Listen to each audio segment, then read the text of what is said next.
So I'm up here on the North Shore, and for this started a video blog by the Renaissance Hotel right here on Sunset Ridge and Skokie Boulevard. And I used to go to Ruth Chris Steakhouse in here. It's very good. Now, I was taken here by my wholesaler, Jennifer, who had her functions consistently at this Ruth Chris here on the North Shore. Right next to Merrill Lynch is right here. They have a big office with the bull. So what does the bull mean? Merrill Lynch is always for positive markets. Merrill Lynch is supposed to be the perma bull. Always positive, always looking for the market to do greater. That's Merrill Lynch, right? So we have these car dealerships right next to Lifetime Fitness. We have the Tesla dealership. Let's turn this over here. I'm passing it right now, but you'll see the Tesla little logo right there. And you have the Tesla dealership. Then next you have the Toyota Mercedes dealership. And this is all on Old Skokie Boulevard. And it has frontage access to the highway. But none of these dealerships do a really good job of, advertising to the highway, both on the into the city, eastbound traffic, or the northbound traffic. You would say the southbound into the city and the northbound out. And all of these dealerships also have used cars. And they have one dealership up here. You call it, I guess you could call it a dealership, but here CarMax sells only used cars. Now CarMax could buy Carvana and merge with it, and it would make sense to stay separate, wholly owned subsidiaries of each other, but owning Carvana would be a smart thing for CarMax. But CarMax can have a wholesale market where they buy and sell from car dealerships. No matter if it's an independent dealership, like there's a bunch of used car dealerships around Chicago that aren't CarMax, that are independent car dealerships, but they can have a porthole where it allows them to buy and sell from each other. And why? Because you clear inventory. Here's the BMW and the Mini Cooper BMWs. So if they have they can do a dealership trade. And with a trade, it's like in the NBA. And I worked at car dealerships. Honda and Grossinger had multiple lines of Chevy and Cadillac and so on, and GMC, and I was working in the GMC side finally. But anyways, I worked for different car dealerships. So here you have Volvo, and then you had the Mini Coopers, the Mini BMWs, and now you have BMW. Separate. But again, they can work with each other. Field's BMW with the Mini Cooper BMWs. And then you have here, over here, you have the Range Rovers and the Jaguars. So, Range Rover, Jaguar. But CarMax can have a porthole and make them an intermediary for all kinds of dealer swaps. Now, dealers swap with each other, like Honda dealerships will swap with each other. not the same company, meaning a Honda dealerships owned by Bob Rohrman will swap with, Highland Park Honda that's owned by another family. And they will do trades to get a car. You want a car, they're going to sell it to you, and they'll procure it from another dealership. And dealerships do this. They swap out and trade between dealerships. Why? Because it turns over inventory. They're both better off. It helps them clear inventory, improve turnover rates. And so, but they do haggle on how much they're going to give the car away. If the car is in less demand and it's been sitting there for a while. So, do you know how a house is? It's days on market. And the longer a house sits on the market, the more leverage you have to negotiate. The newer a house is on the market, the less leverage you have to negotiate. The more they'll demand their price.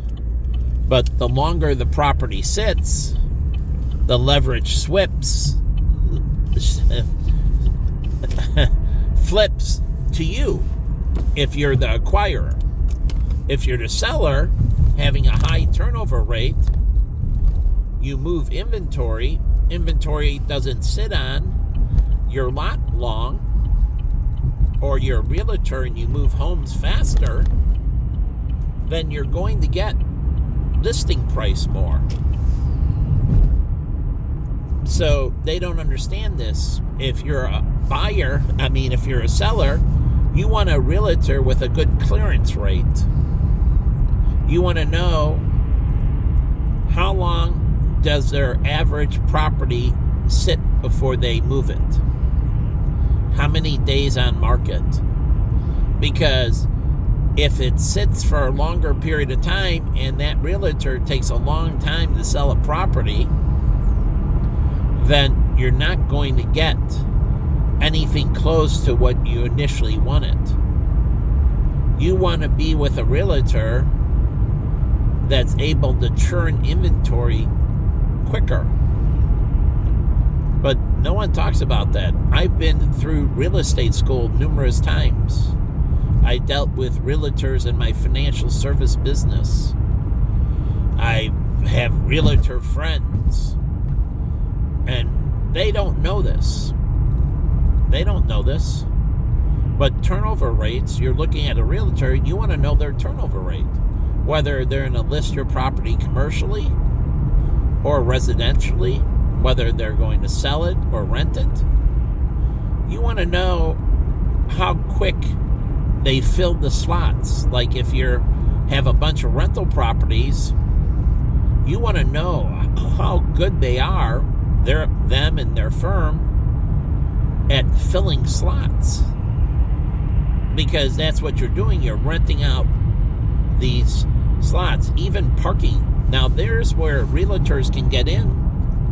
Do you know realtors can rent out parking spaces?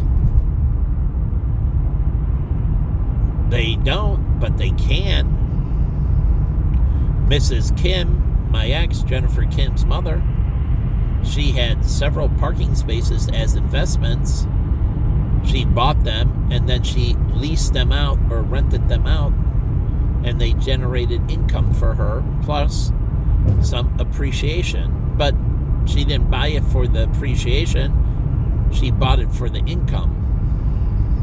She bought it in areas where lots of people do, monthly rentals or annual rentals because they work in that area.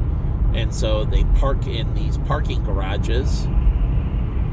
And do you know you can do a parking garage deal this way? An independent parking garage. You can sell off the spots to investors. You don't own them. The investors buy all the spots. And you end up just being the management company, the property management company.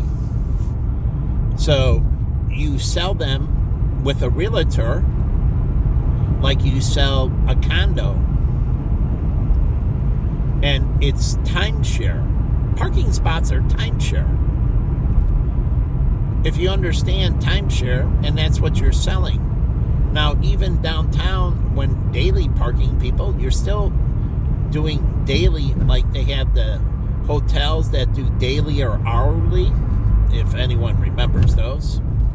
You could rent a room by the hour, or you could rent a room by half a day or a day. So that's what you're doing with parking spaces. And so all you're doing is timeshare. And truly, you can have multiple people, and when you say share, sometimes people are in town and sometimes people are out of town. And so if somebody is working for Deloitte and they have to go downtown all the time, but they're a consultant, and then they go on assignment and they're going to be 6 months in Florida, well, they can sublease their parking spot for the next 6 months through a realtor. And so realtors can buy and sell parking spaces for clients. They can sublease parking spaces for clients. And it's like here, behind me, there's a car and there's open lanes. And it caught up to me, and then it just stays behind me. This is tormenting. And this is what's been going on. So what do? I slow down. Then they slow down. Why would you do that? You're supposedly want to go faster. The only reason you catch up to somebody is because you're going faster. And when you're going faster, you're saying, I want to go faster. I don't catch up to anyone. And if I do, I move over way before I get to them.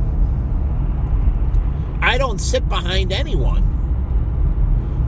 So if I catch up to anyone, I change lanes way before I get there. And it's my partner David. He does the same thing. If he sees he's catching up to somebody way before, he doesn't wait for last minute. Why? Because that gets you into a pinch. And maybe you didn't see the car to the left. And this is what I don't understand drivers. Why would I want to get into a margin of error? And maybe a deer leaps in a row. I hit a deer on this highway. It leaped out. And you're going to be behind me and change it. And then I slam on the brakes, hit the deer. You ram into me while you're changing lanes. And then you spin off to the left lane. And then a truck comes and boom, and kills you. Could happen. It has happened. So you don't change lanes like you're in the Indianapolis 500. Only stupid psychotic people do. You move over. You have depth perception. You don't wait to the last minute to change lanes. Things can happen. And when they do, you're fucked. You're screwed. So why would you do that? And this is what's been going on, and it's highly frustrating to me. This is not the Indianapolis 500. This is to get you from point A to point B without any stress or harassment. That's why we have all these strict driving codes. Aggravated driving, assault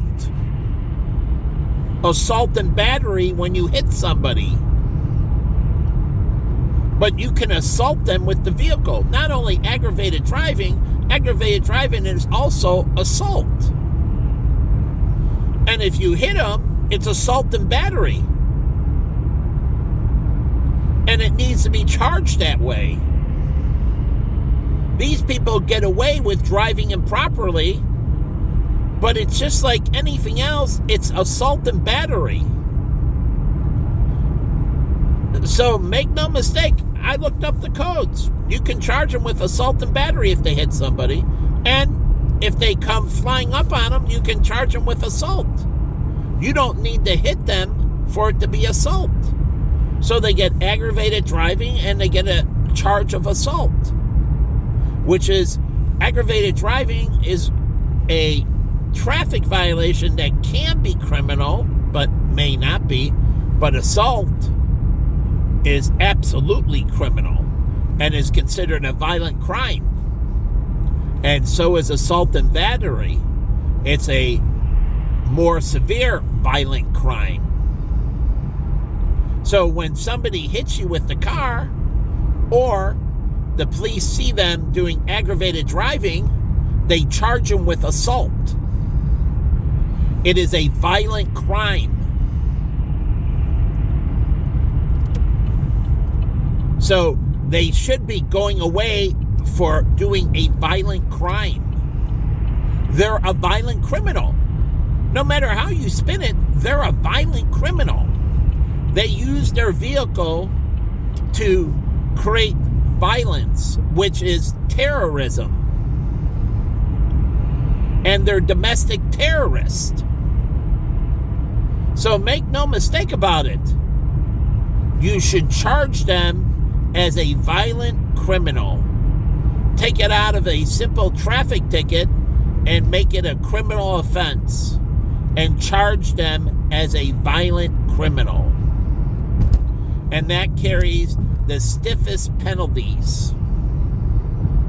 The stiffest of penalties. Literally, it's a felony. It's a severe misdemeanor to a felony. So, and if you get a felony, most careers automatically fire you. You are disbarred from the legal profession, more than likely. If you become a violent criminal as a lawyer, you're disbarred. So most professions, in banking, you get a felony. And if you're in my profession, if you're a financial advisor and you get a felony, you can be disbarred from the industry, meaning banned from the industry. So we need to start charging them criminally as violent criminals. And they are violent criminals. So let's charge them appropriately. All those speeding and aggravated driving, like Rodney King, he could have been charged with assault. But because of his speeding, it would be a felony assault.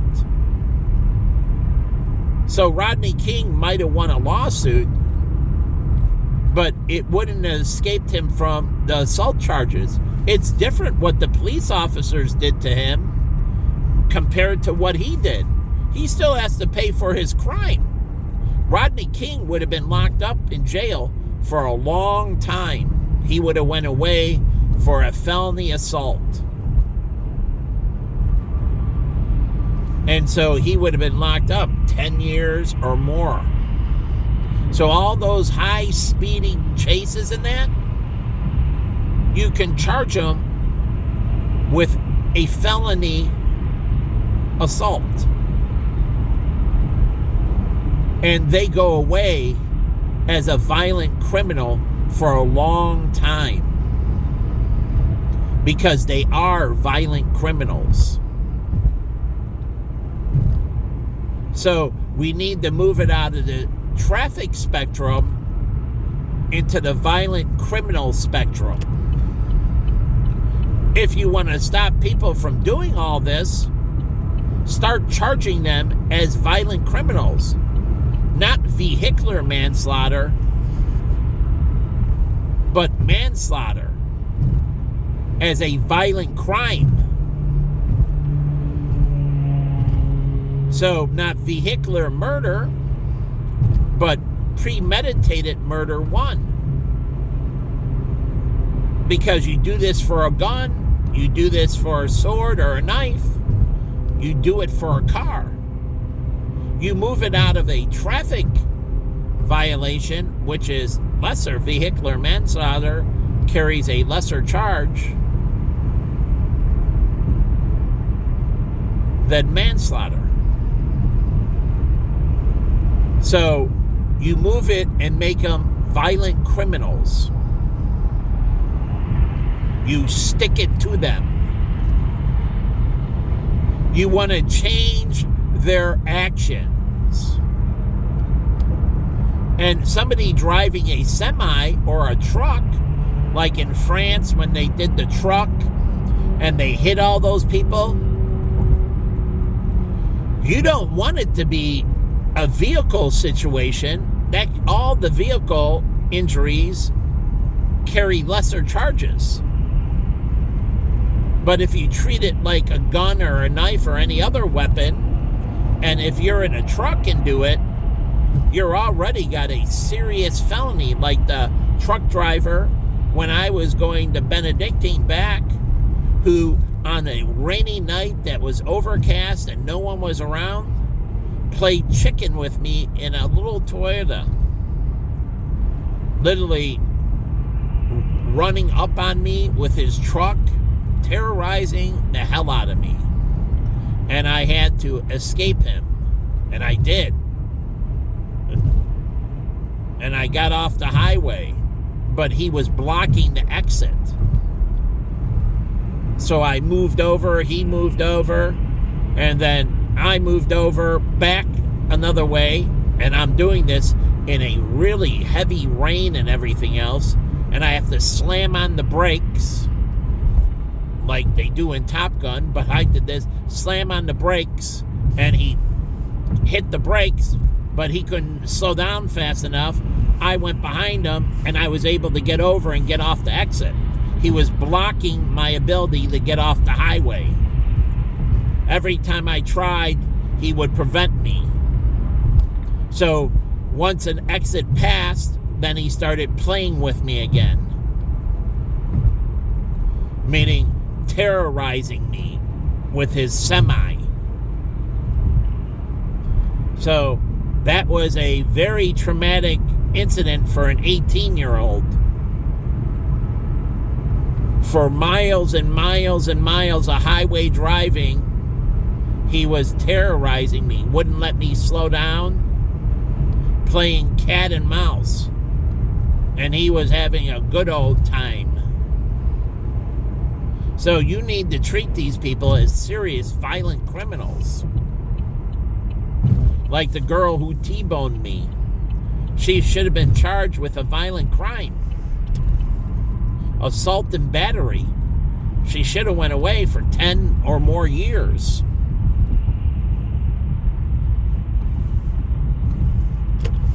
She's a violent criminal, and she gets out, and it stays as a violent criminal on her record. She just decided to destroy her life. And I didn't do it to her. She did it to herself. Right here at this intersection, at this highway, she hit me in the rear, T-boning me. I had the green light. She ran it and T-boned me. She's a violent criminal. And then she took off and turned down Damon to the left. And she was with another car.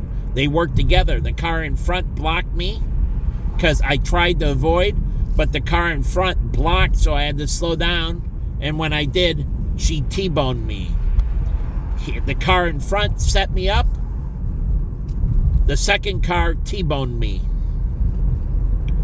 Both of them violent criminals. So you charge them with felonies, and they go away for a long, long, long time.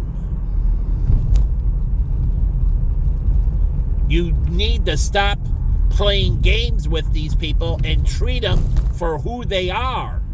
Violent criminals.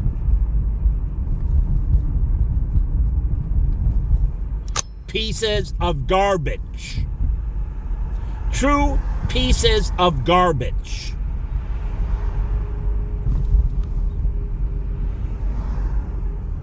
Stop playing around with them. Throw them in jail and throw away the freaking key. They're pieces of garbage. And we need to take out the garbage. Or as Donald Trump said, drain the swamp. And so we need to start draining the swamp. So Rodney King should have been locked up as a violent criminal. And he should have had a violent criminal charge on his record.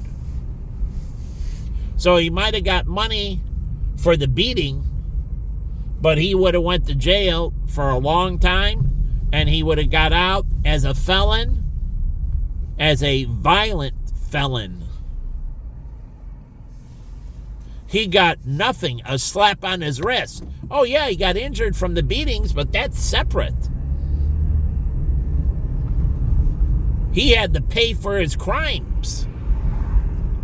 He got off, and I watched that, and the whole thing, I was upset. I'm like, he's going through the streets of city streets at over 100 and something miles an hour. And finally, he gets on the highway. But those are all black neighborhoods, and black people were supporting him. I was with a bank robber. When they run from the scene, they become a violent criminal speeding down city streets. They become a violent felon. They're already a violent felon for robbing the bank, but they're also a violent felon related to their driving. And if I would have stepped out, he would have killed me. I'm lucky I didn't. But you keep on terrorizing me with cars, and I'm lucky to be alive, like the other guy on the highway. I asked the state trooper in Arizona when he tried to run me off the road, the Hispanic guy. I asked him, are you going to charge him and lock him up? No. What do you mean? He literally tried to kill me. It's attempted murder. He's a violent felon. He didn't get any charges. Yeah, he got hurt because the car went off the road.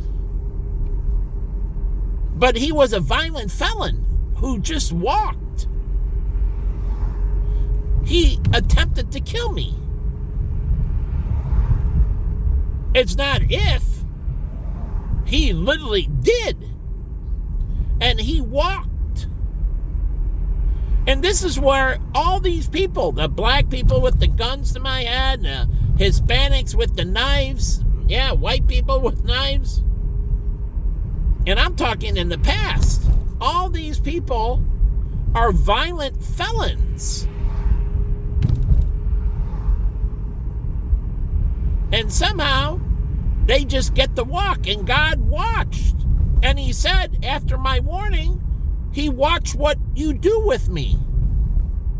He watched if you would correct. And you've been persecuting me for now. It's going on 2027. We're in 2026, so we're heading towards 11 years of being attacked violently. Every single year, almost every single day in every single year, going on 11 years straight. They're all violent felons. But they get away with it. So we don't get a corrective society. We just allow them to get away with the crimes. And they don't correct their action because no one punishes them. They just give them a speeding ticket. And that's what happened with Rodney King. He got nothing. He didn't get jail time. He should have went away for a long time. And my thing is, that was all black neighborhoods. As my brother pointed out, all the black people, and the black girl tries to hit me with a box. And I researched for years. I wrote to the editor of the Tribune about all the hit and runs in black neighborhoods. And this is going back to the early 2000s, writing the editor of the Tribune and saying it's unbelievable the driving habits in this neighborhood. My brother pointed out to me, and these people are violent felons. And it's not white people getting hit. You drive like that in Deerfield, you'd be screwed. Except for the guy on Lake Cook who threatened to kill me. That's recent. But before, people didn't drive like that in the burbs. And when they did, like by my friend Senior's house, they hit a tree and died. All the occupants of the driver and the occupants of the vehicle all died. Just like on Logan, they flew down Logan where I lived in the middle of the night and early morning, and the car hit a tree and incinerated, and the occupants died. So I watch all these cars that lose control, just like the guy on Ontario.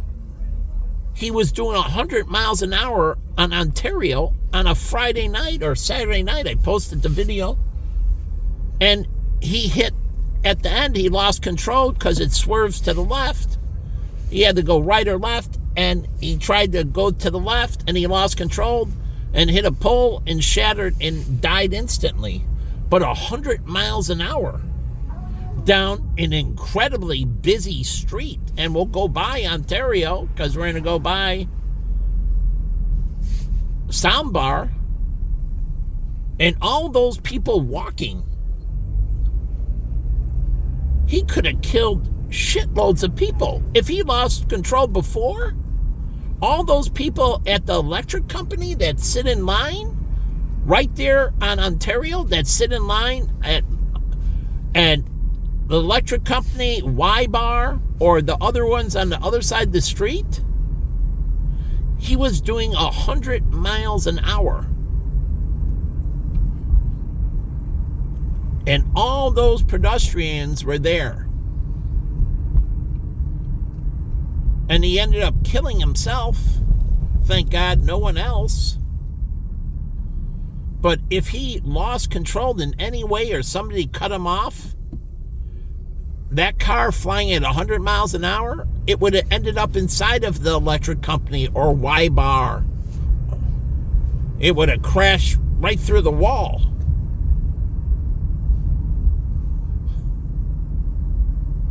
So we need to change this.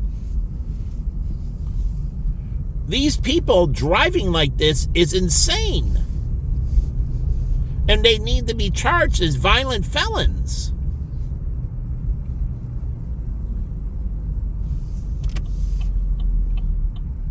It's one thing, like people get their trucks and go out on private roads and there's no one around, and the only one, if they flip out, the only one they're in to kill is themselves.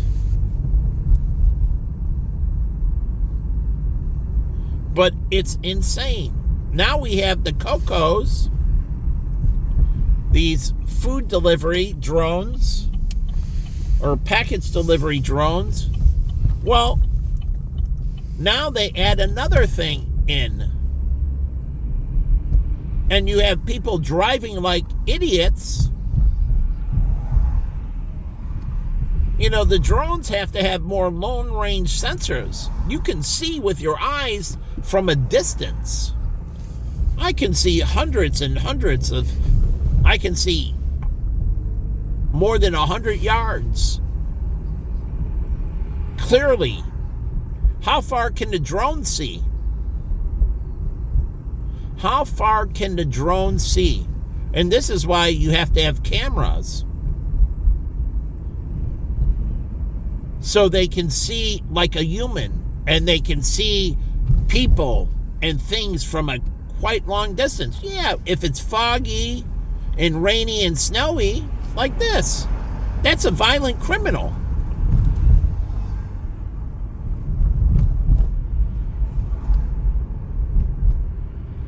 But haven't we learned from Germany?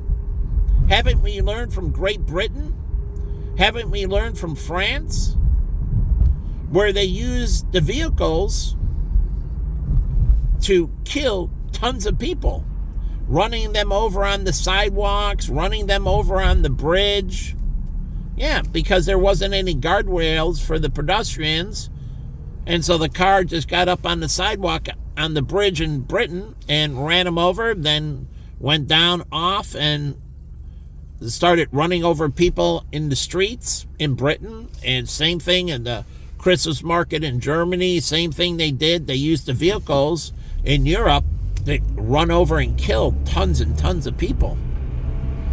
That's besides the car bombings where they ram into the barracks with the truck at the U.S. barracks in Lebanon. They drove in and then blew it up. So there was a suicide bomber, and he was in the car, and he drove the car, or the small truck, I think it was, into the barracks, and all those Marines were sleeping. It blew off the whole side of the building like in Oklahoma. But he parked the truck in Oklahoma City. In Lebanon, they drove it right into the area outside the barracks. But the blast radius, so he didn't get to the building, but he didn't need to be near the building because it was packed with so much explosives. The percussion from the blast ripped off the side of the building. So you have people down here doing these things. This is not what a car is meant to do. And we can't take it like in the past, because too many people have used this for terrorist weapons. And I'll give you an example outside of Excalibur. The valet gave a car back to these two guys who were in a confrontation with another guy, and they got it from the valet spot right here, and the light was right in front, and I'll show you. And they saw the guy crossing the street, and they were in the car. They punched the gas and hit the guy in the middle of the street. He was in a crosswalk. He was crossing legally. They just ran the red. Truly, they hit him and they killed him. Vehicular homicide. But that's premeditated murder. Now, you could say second degree premeditated because it was more of an instant response than a long-term planning, because murder 3, murder 2, murder 1 depends on how long you planned it for, how premeditated the action was. The more it was premeditated and carried out, the more severe. So that's when you're looking at a terrorist. Was it something that just happened today and it was more impulse? Or did they premeditate it and they planned it out for days or weeks? Like Columbine, they planned for maybe months and they had a hit list. But the systematic abuse was unbelievable. For years, like mine going on 11. And you allow this, and people have been killed all over the Middle East, all over Europe, all over the place. And you still don't adjust your actions. And you still don't treat these things as serious criminal actions. And you allow them to get away with it. So you blame it on toxic masculinity. No, I blame it on improper enforcement. Because if you start enforcing it, people start changing their actions. And it is proven. Japan used to be, more violent. And then they started enforcing everything seriously for jaywalking 3 months and that. And you took a violent society and it became very pacified. Because any form of action that was violent carried incredibly harsh charges, and so people do all kinds of mitigating on both sides. They try to avoid getting in any physical confrontation. Both parties don't want to engage because the severity for engaging is unbelievably harsh to both parties. So they took a violent society and tamed it. After World War II, they decided they needed to make sure that people think peace, peace, peace, peace. So they put in very harsh rules for minor violations, harsh penalties for minor violations. And they have a very high clearance rate. They work on being perfect and catching every single criminal. So unlike here where murderers get away, it's almost 100% in Japan that if you commit a murder, you're going to get busted. And that's why they have very few serial killers. Because if you murder somebody the first time, you're going to get caught. It's over 90% towards 100%. And so they don't have the possibility of killing others. Where in America, the clearance is like at 50, 60%. You can kill a lot of people and get away with it. So it makes a big difference. And so we have a much more violent society because we accept this. If we changed the penalties and the penalties were much more severe, then parties will not want to engage physically. And that's what in Japan. So you say mace and everything else? No. What you had is on a train, when they packed everybody in, you had some male groping. But they took care of that by changing and getting more cars in and giving more space so people weren't pressed up against each other, and the groping went away. The last thing they could get away with was groping because everybody was packed into the train. So they changed that. Now they added more cars and they have things that anticipate flow, and they don't pack people into the train cars anymore. And that's very good, because if you get in an accident and people are standing and packed in like sardines, like on a bus, and that bus gets into an accident with people standing, they're going to snap their neck. If that bus rolls over or anything, or it hits the brakes and hits something hard, all those people are going to go flying that are standing up. And they could hurt the people that are sitting as well. Just like a train. When you have all those people standing on the RTA and that, you can't have people standing anymore. That's the open table thing. You book your space, you book your seat, and they can charge you a penalty for not showing up, the bus and the train. Truly, they debit you for not showing up. You have to cancel within 30 minutes of being picked up. Under 30 minutes, you get penalized for a no-show.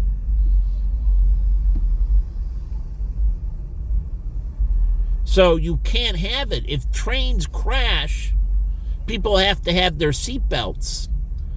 Buses and that, I want people to start wearing seatbelts. You wear a seatbelt on the plane.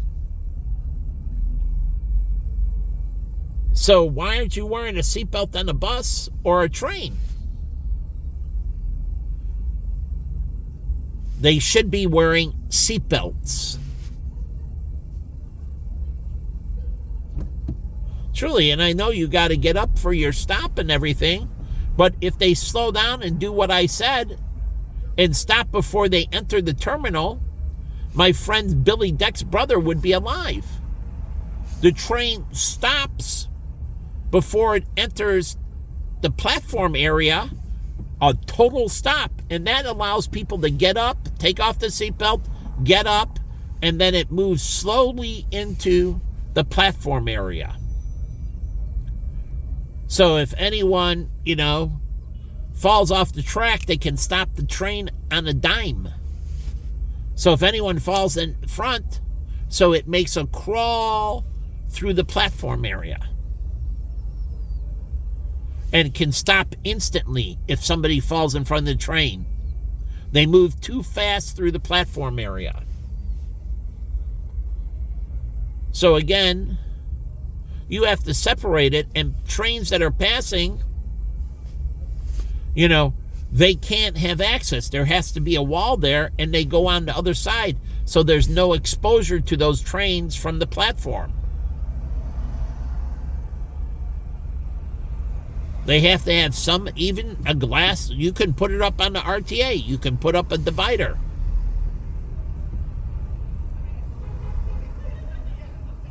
So again, if it stopped and then crawled into the terminal, it takes a little bit more for the train to pull into it. But what's a couple minutes when you're picking it up with high-speed rail? So with high-speed rail, you can be slower entering the terminals and slower exiting the terminals. You're already going to make it up with high-speed rail easily, so you can be more cautious with life entering and exiting a terminal. So my friend Billy Deck's brother would be alive today. And again, you can have the sensors in that little red strip that it stops the train automatically as it crawls into the terminal. If somebody steps on the yellow area, it crosses it, and you have electric eyes and pressure sensors, and if they cross into that yellow, it stops the train instantly. The driver doesn't need to say it. They cross that barrier, and the train stops instantly. And it can, because it's only going like 1 mile an hour. So again, you won't have people dying when trains are pulling in or pulling out from the RTA or the Metra, because the train flying by the platform and the girl didn't see it. Those trains have to slow down, even if they're not picking up. They can only go a slow speed through the terminal area. Truly, they can only go a couple miles an hour. And then on the backside, once they clear the terminal, they can pick up speed. Now, it's going to take a little bit more energy. You're slowing down and speeding up a little bit more. But again, you don't get the people that all of a sudden on one train is stopped and picking up people, and the girl walks across. On the other side, the train's moving at high speed, hit the girl and killed her. The guy stopped. I put the video out there. The cameras caught it. She got incinerated, turned into gel. So you can't have them fly through. They have to slow down, move a few miles through. They're not stopping, unlike the other train that's picking up and dropping off. But they have to slow down going through the terminal area.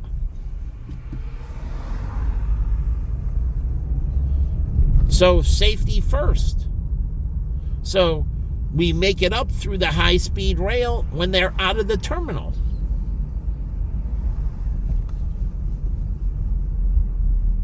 And we can put the sensors on. If anyone crosses over, it automatically stops the train. So again, we have to take these things deadly serious. To them, they might think it's no big deal, but it is a big deal. They're devaluing everybody else's life. And if they were on the other side and the victim, it would be a big deal to them. So they don't take it as a big deal because it's not their life. But once it comes their life, and I've seen both sides of it, once it becomes their life, it's like a big deal. How could they? How dare they?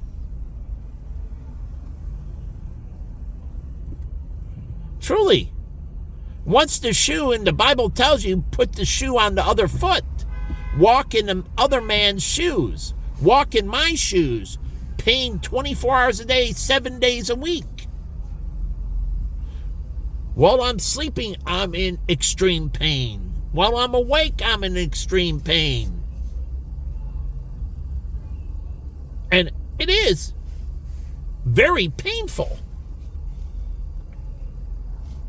But you don't care because it's not you. But if I had, like they did in the old days with Pascal, they had a belt and it would rip your flesh. And you would feel continuous pain 24 hours a day. Even while you sleep, you would be in pain. Like I was with a black girl at Children's Hospital, and she was burned on the majority of her body, and I used to read to her. And she was sleeping. These people are pieces of shit. Jockeying for position. Why are you jockeying? You're supposed to wait until you have clearance. You're not allowed to block the intersection. So if you do it, it's by pure accident, not through aggression. You're supposed to be passive, not aggressive, waiting for the space to open up so your vehicle can fit. The aggressor gets punished because they end up blocking the intersection and stifling other traffic, creating a traffic jam.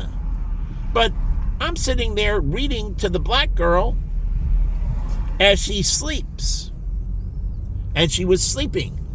And I read to her while she slept. And you know what she was doing the whole time while she was sleeping? And the only reason she was sleeping because she was on medication. If she wasn't on the medication, she wouldn't have been able to sleep.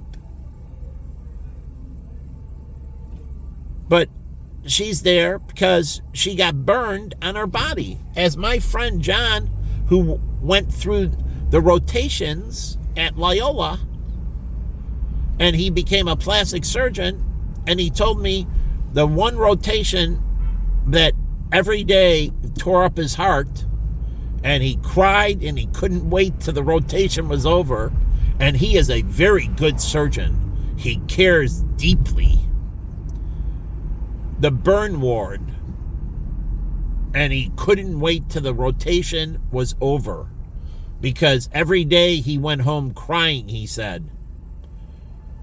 I served the patients, kept a smile on my face, and when I got off and left, I cried and cried and cried.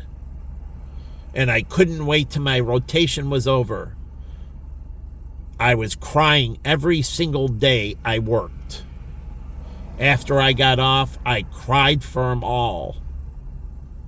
He said it was seeing all these people with these severe burns in so much pain, so disfigured, as I experienced. How many of these people run into a person that was in a armed troop carrier in the Gulf War, and the Bradley armored troop carrier got hit by friendly fire? Our own tank shot our own vehicle, and he was the only one who lived.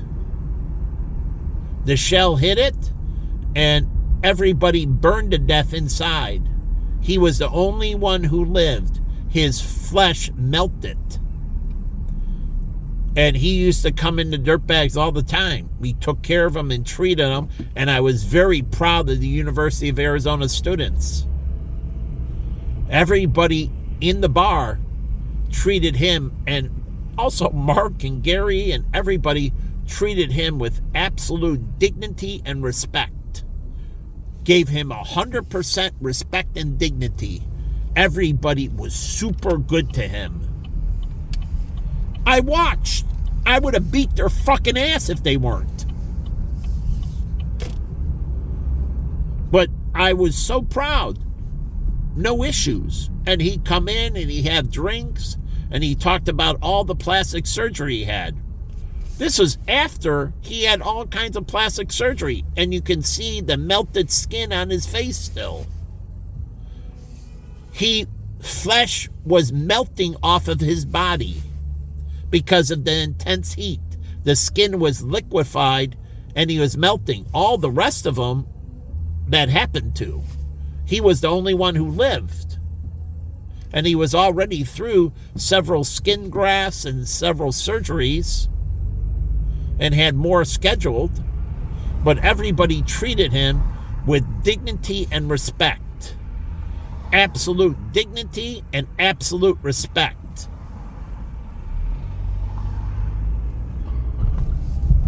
People here are garbage. They don't go through shit, and they go around disrespecting everything. I respect the earth. I do not disrespect anything. They go around disrespecting everything. I make sure when I throw out trash at my complex or at any of the complexes, I always hit the trash can. And if I miss, I go and pick it up and put it back in. It's about respect. I respect the trash man. I understand their job. Other people, they don't give a shit about other people, and they miss or allow the trash to go over. I consider that disrespecting those people. And we have a society that shits all over each other, that disrespects each other. And everybody wants justice. And then around Chicago, they said, no justice, no peace. So I want to ask black people, do you understand justice and righteousness as you violate walking across the street and you flick people off and you swear at them when they have the right of way? Aren't you violating their civil rights? They have the right of way. It's a green light. You're walking against the light. And not only walking against the light, you're flicking them off. So who's violating whose civil rights? So it's a joke. I worked in children's. All those decades of volunteering. In the PICU, in the NICU, and you see these people. But also, I grew up in the hospital with my brother. He spent several years in the hospital, and I used to go visit him constantly around all the sick people originally at Forkosh. So he wasn't in a children's hospital originally. He was mixed in with adults, and I see all the sick people. And then he moved to the children's hospital, and as a young kid, I spent another year plus in the children's hospital with all the sick people. With all the sick people. And do you know, when I got into financial planning, I have a lot of clients with all kinds of medical conditions. I had so many people that had so many different medical conditions, it's unbelievable. My friend John Sims, he's a black guy. He started off with 2 legs. He had to have both legs amputated. I would have to go to him and sit by his bedside and take care of things and explain things and show them to him. And he called me his buddy, which we were buddies. But he was a double amputee. And he couldn't sign things. He signed with an X. I had to get it legally approved. A letter had to go through the court. The signature had to get approved. I had to file it with John Hancock that he could sign with an X. So he couldn't write. But these are the clients. I had clients with severe heart conditions, clients with heart transplants. And I see and I help them all out. And I respect them and treat them with absolute dignity and respect. I understand their pain and their suffering. These people don't understand shit. And being that way, beating the living shit out of them, is one way to communicate. Bringing suffrage to them. What do you think hell is?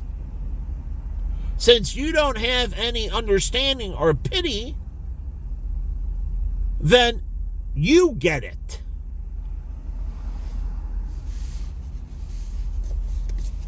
So I watch all these people do things improperly.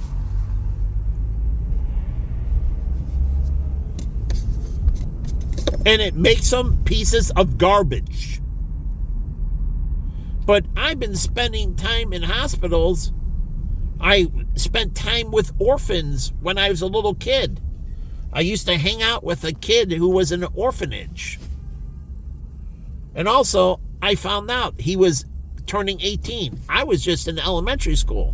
He was older. And they were releasing him from the orphanage and giving him a stipend. And he was going to get a car. And they give him money to find a place. And I thought, well, that isn't quite right. They should have the ability to age in, just like you have parents, right? And when you come back from school, what do? You live with your parents until you graduate and move out, but you come back from school and you stay with your parents. Where does an orphan go if he ages out at 18? He has nowhere to go. Like Holden Caulfield in The Catcher in Rye, Christmas. He has nowhere to go. And there's a movie about the blank kids that are left behind after Christmas. Well, where does an orphan go? Because he has no family, right? The orphanage gets rid of him at 18. What do they do once they get out of the orphanage? They have nowhere to go for Thanksgiving. They have nowhere to go for Christmas. They have nowhere to go when they come back from school. We talked about that he basically is out on his own at 18 and has nowhere to go. He doesn't go to family dinners because there's no family. The orphanage doesn't stay in contact with him. The orphanage needs to have transitional, and they need to bring back their orphans for dinner. They're their family. They come back for Christmas dinner. They come back for Christmas. They come back for Easter to the orphanage. And they stay there. They're treated as family, as guests. They don't lose their family because they turn 18. And this is why they have problems adjusting and bad things happen with them.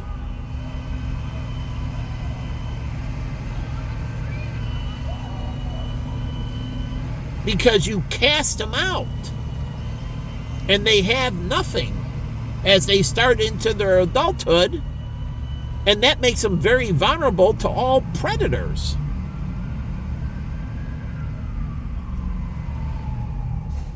So I understood this as a small child. So I spent a lot of time as a child understanding all these types of situations. And I didn't stop. So they have to rework the orphanages. They're forever their family. They're welcome back for all the holidays. They're welcome back when they're going to school. Truly, when they're 30, 40, they still have a family. Now they have their own families and can opt out. But the orphanage still has to be there for them, and they're welcome. They're part of the family.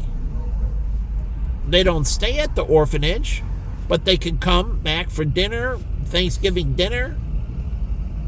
So they never feel they're left alone. They never feel they're not part of a family or a community. So it's a forever thing. It's a lifelong thing. And they stay connected. So it's the same thing with foster parents in that. When you foster kids and they move on and they're 18 and say they age out or whatever, you have to provide for them. It's the same thing. Even if you get new foster kids, they can come over for dinner. But what do they do when they're going to college and they age out of foster? It's the same problem with the orphanage. They need that transitioning years, but after that, they should be invited. Even if you're fostering other kids, you should have spaces at the table for them to come back. And if you don't have it in your residence, then you can go to other places. There's restaurants in that you can have, larger parties. And I believe the government provides a stipend for this. The government reimburses you for the foster child or for the orphan to come back for these dinners, and you can submit it through the taxes, and the government gives you a refundable money back, a refundable credit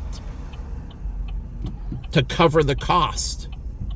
So you don't have an excuse financially not to provide. So when you take on this burden, you take it on for life. This gives them grounding. This gives them sense of family, sense of community, somewhere to turn. What do they do when they're having a hard time? You can call your mother and father, right? Well, the orphanage needs to be there and has to pick up the phone. They want to talk to somebody they know. So the orphanage has to be there and pick up the phone. The foster parents have to be there and pick up the phone. So you have to do better vetting with the people that work in these systems, that they feel this commitment, this lifelong commitment. And so when a foster kid or an orphan is having a hard time, he can call mommy and daddy. There's somebody who is the matriarch and the female head, and they can call them, and yes, it can transition, but they have to get up on their files and that, and they have to understand it's a transition, and they have to get familiar with everybody, and they reach out into the alumni and tell them, we're transitioning from Mother Mary to Mother Maria, and this is Mother Maria's profile, and here's her information, and she'll be reaching out to you with a call, whether Skype or webinar, to introduce herself. She's your new mother. So if anything goes wrong and you need to talk to a mom, call Sister Maria. But in your terms, it's Mother Maria, not Sister, but Mother Mary, Mother Maria. Father. And the priest is called father, but can be called brother. But in their terms, it's called father. And you can call your father. Like in Daredevil, he goes back to the church because his parents are dead. And the priest raised him, basically. And he's his father, and he goes there and he talks to him, and he goes there for guidance. He's somebody that he can, talk to and deburden himself and get information back. And he's his surrogate father. Nuns are surrogate mothers. So understand that.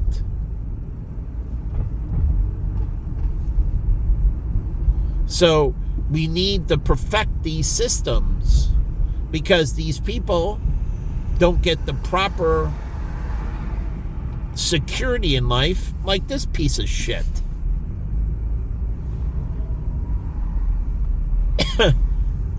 I mean, people need to be whacked. I've never driven like that in my life. And I've driven more than anyone I know. In financial planning, I drove all around. But I used to live in Deerfield and work at Baja Beach Club. So I drove from Baja. No one worked in Deerfield that worked at Baja. They all lived somewhere in the city, very close. Bill lived just outside the city, much closer than me in like Oak Brook area. It was easy for him to get, much closer. I always drove the farthest to work and the furthest home. And one day I got a ticket because I was starting to fall asleep a little bit at the wheel, and my sister had to come and drive the car home and that, and the trooper gave me a ticket for swerving. And I was coming home and I was almost at the exit and at her house, but I just got off a 21-hour shift, and I work every day. So I worked 90 straight days, 18 to 21 hours a day. And it caught up with me. And I was tired. And I only did this once, and I never made that mistake again. But he gave me a ticket. But at least he made me go wait at the Oasis, and the car was there. And my sister came with somebody else, I think my mother. And my sister had to drive my car, and I drove with my mother back. Or did she bring my brother? I forget. But somebody else had to drive the car. I couldn't drive the car. I was too tired to drive. So he allowed somebody else to come and pick up the car.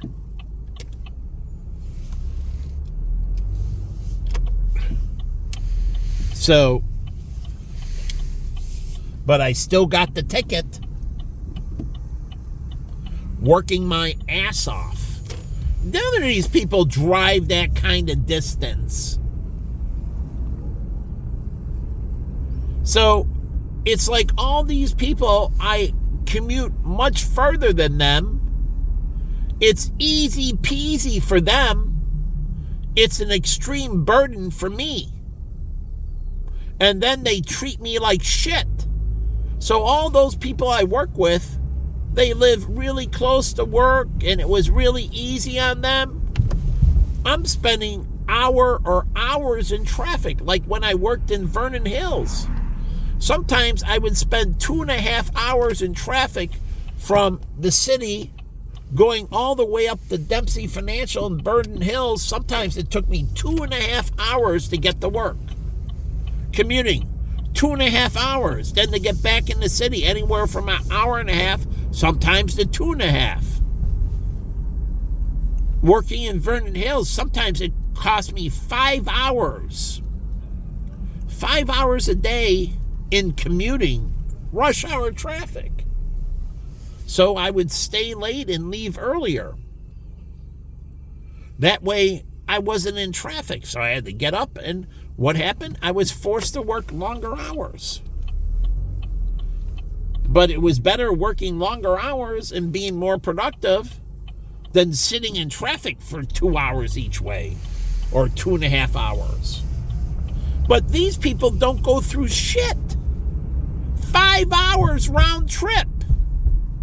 5 hours round trip. And Tim Dempsey, he didn't give a shit. He wrongfully fired me. He came in one day and said, the little bird has to leave the nest.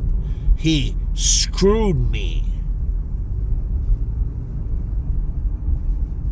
And as I was doing all the cold calling and setting all the appointments, he was on the computer playing video games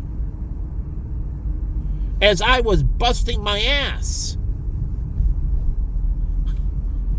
And I paid for the lunches and the dinners for all the appointments, not him.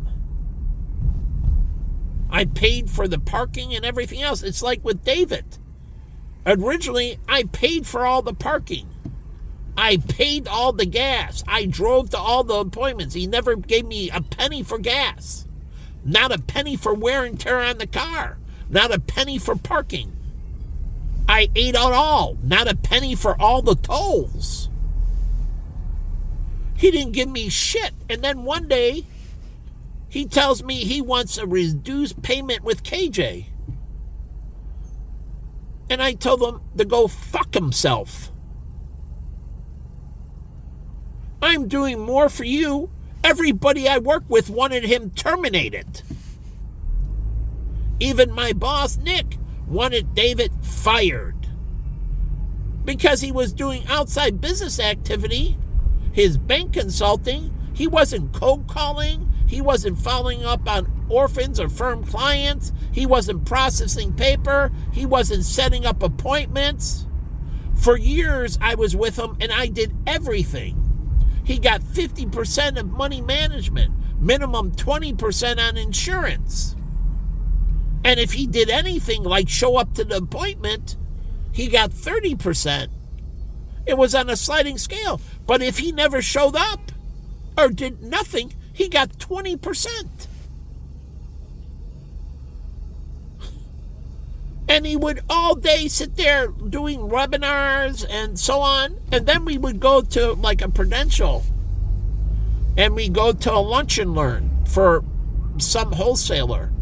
And he would eat and do the lunch and learn. And then we get back to the office and I got to do processing, cold calling, all this stuff. And he would leave and go to McDonald's to read his Wall Street Journal. After we get back from lunch, and it's like an hour and a half or so, the lunch is like an hour, the commute's a half or 45 minutes round trip, and he would get back and he would go out to McDonald's and read his Wall Street Journal, and then come back an hour and a half later. So every day when we had these things, or we go have breakfast, he's taking extended lunches. So he's like 2.5 hour to 3 hour lunches. So Sheila and all the other producers hated his fucking guts. And I'm doing all this for him and absorbing this cost and benefiting him. And then I get fired, and my brother says he said all kinds of nasty things about me. My former partner, David Kudo, said nasty things. He's going to burn in fucking hell. So God doesn't give a fuck about this bum. If he gets run over, if he gets slaughtered, compared to me, he's fucking filth. He doesn't give a fuck about him.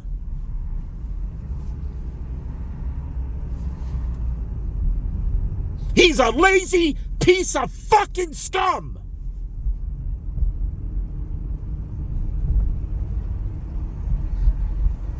What community service has that bum done? Truly, I started charity work as a 6-year-old. What fucking community service has he done? None. He's a piece of low-life fucking shit. And they keep on showing me these pieces of shit. They lock him up for vagrancy, and they fucking beat him now.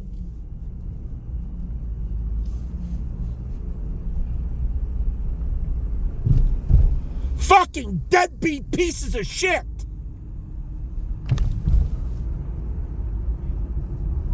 So I drive around here looking how good they have it in comparison to my suffrage. And then they spit all over me. They willingly spit the fuck all over me.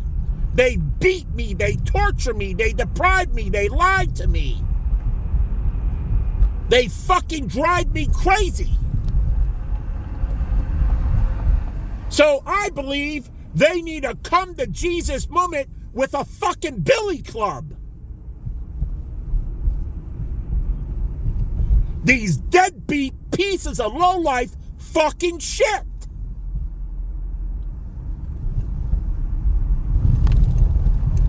Look at this shit. Florida plates. Ban them. Take a restraining order. Never coming back to Illinois again. Oh yeah, the state can ban them. They're never allowed in the state of Illinois again.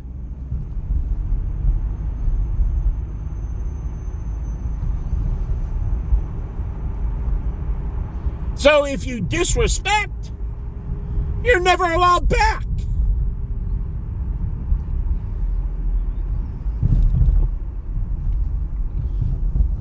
So I started this in pleasant thoughts, but this is what's been flaming me from day one. And they go around destroying these fucking places. It's not even their fucking property. And they go desecrating it. Young kids, their parents might pay taxes, but how many of them earn their own money? I pay taxes, sales taxes, from 6 years old forward. I earned my own money every year. I've been paying sales taxes everywhere I went since I've been 6 years old. My money that I earned. I've been paying taxes since I've been 6 out of my own fucking pocket. Lots and lots of sales taxes.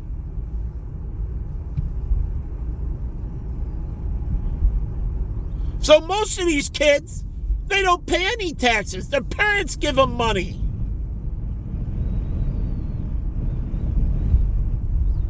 Their parents are paying the tax, not them. I paid my own sales taxes since I've been 6. Paying into the system heavily. These fucking bums, what have they done as a child? So God, in comparison to me, he doesn't give a shit about them. They're pieces of fucking dirtbag filth.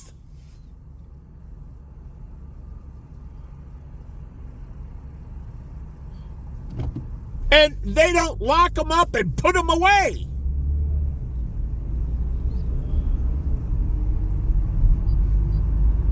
So I don't get it. So I paid greatly into this country in blood, sweat, and tears, helping to build this country. What the fuck have they done? And then they can be treated as equals as me. And they can talk back to me. And they can attack me. And they can disrespect me. In a just world, they would be put to death.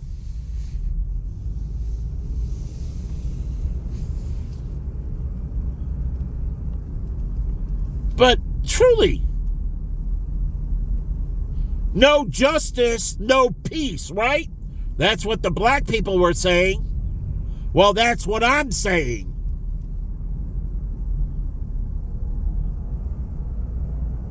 So I come down here. Here's Navy Pier. I was on the relaunch of Navy Pier. I worked my ass off helping the pier be highly successful. Oh, I did charitable work all over the pier. Do you know that? From Widow Newton's, which is now Bubba Gump's, to Rivas, to all of them. I loaned them product. I shared ideas and helped them. Rivas opened up an outdoor tap box. Whittle Newton's opened up an outdoor tap box. I shared how I got it, what I did. I helped them in every way. I did so much charitable work. So when I told Jimmy, I'm like, I've been helping all these places when I was at Dave & Buster's and everything else, at Baja Beach Club. I helped all the other merchants, other people in other establishments.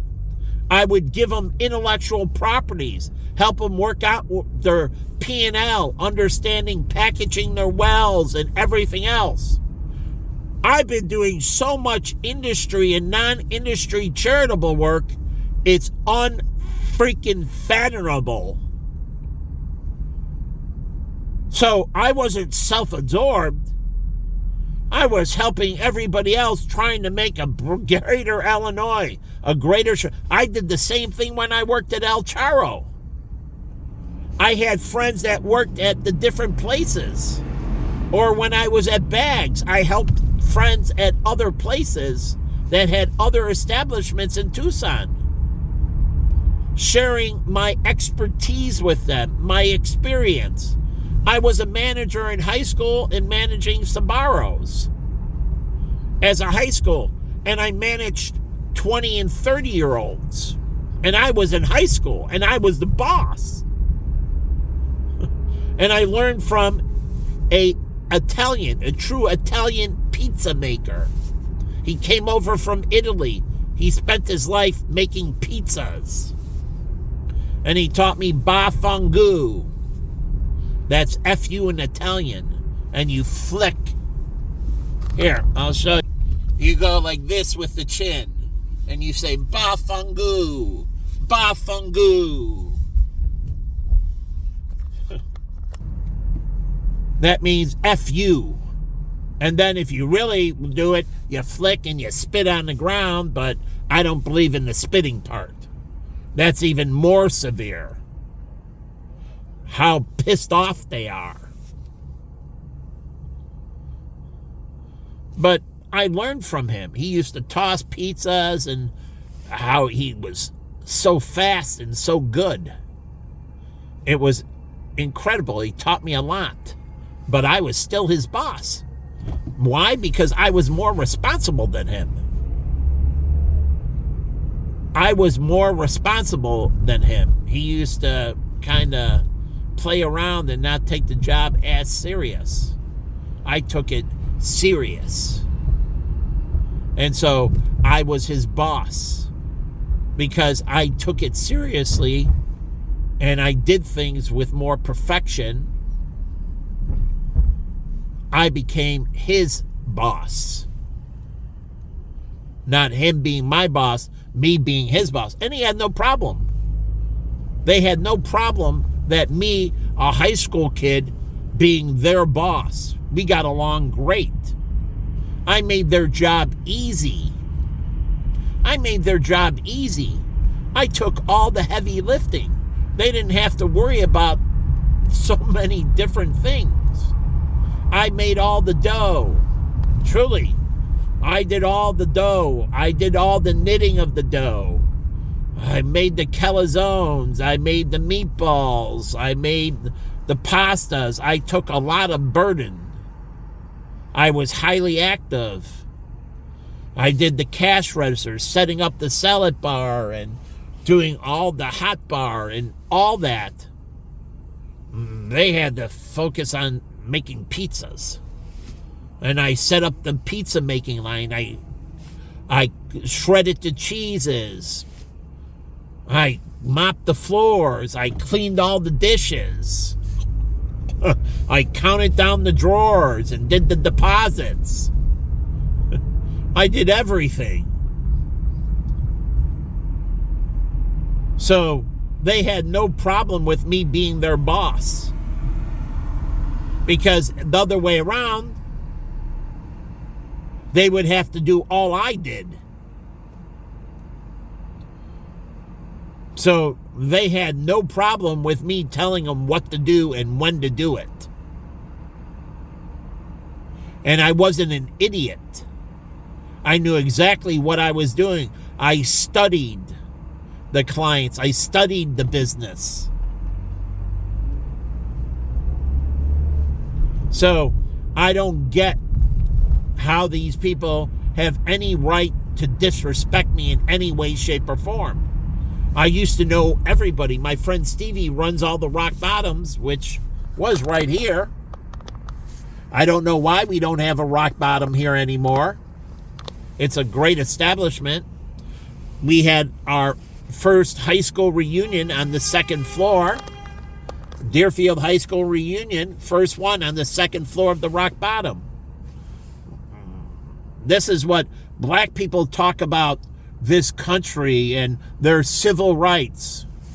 Well, when you've been shitting all over this country, burning down, rioting, terrorizing and that, how is that respecting the country? The LA riots and all the different riots destroying and terrorizing. That's not what Martin Luther King did. It all changed after he died. But he didn't go around, he did sit-ins and everything like Gandhi, but he didn't go around burning down cities. He didn't burn down Selma. They had a protest, but they didn't burn down. They didn't light the city on fire. They weren't there throwing trash and everything else. Jesse Jackson and all the others who took over after his death turned to extreme violence, burning down places, looting stores, doing all kinds of horrible things.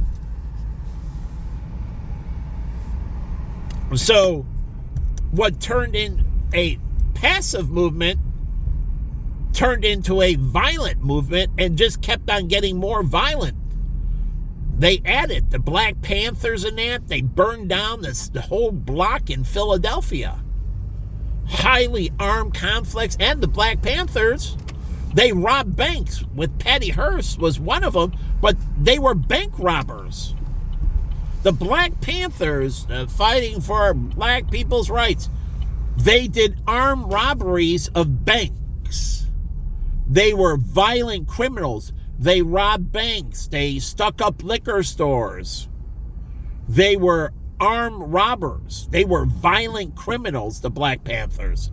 Unbelievably violent individuals. That wasn't what Martin Luther King had or Malcolm X. They killed them both. And from what they started, it went off the reservation and became ultra-violent.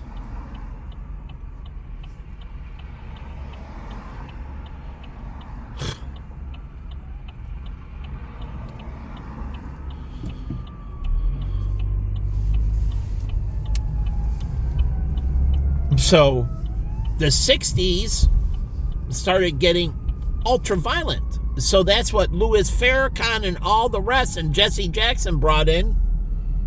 Ultra-violence. And if you see black girls, domestic violence is the highest in black households. That's Jesse Jackson. That's Al Sharpton. That's this black leadership. As Thomas Aquinas said, black leadership failed their people. And he's talking about Jesse Jackson and Sharpton and others. All those black girls disappearing, getting murdered and raped and brutalized. That's what they brought in. That wasn't Martin Luther King. That wasn't Malcolm X, who got a college degree. And oh yeah, that's right. Martin Luther King, he was ordained, and I think he had to go to college to become ordained. So these were college-educated black people back in the 60s and 50s.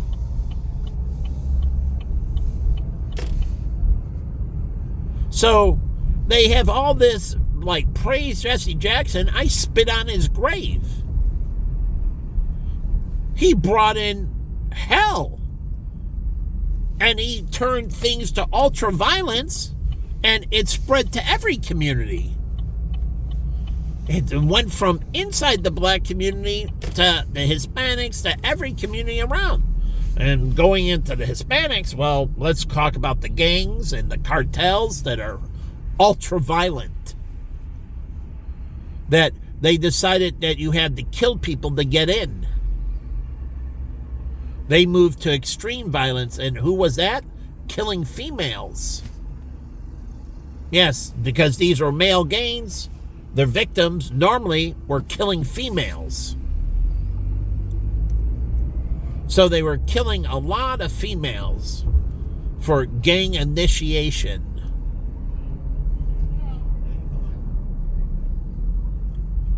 So when you see somebody is part of MS-13, they've committed murder, and more than likely, that murder was of a female. Not a rape, but a murder. Like I found out in Scottsdale, where the Hispanic stuck in the back of the car, and he was waiting for the girl to come back to the car. White girl. You know, they don't want backlash in their own community. So everybody tries to do it outside of their community. So, better to kill a white girl than a Hispanic girl. And so that's what they do. But the police don't tell you that. But I found out, and you can read the Scottsdale newspaper. Go back to the early 90s. He was waiting for her and was going to kill her for... This is in the beginning of the 90s. So if you think MS-13...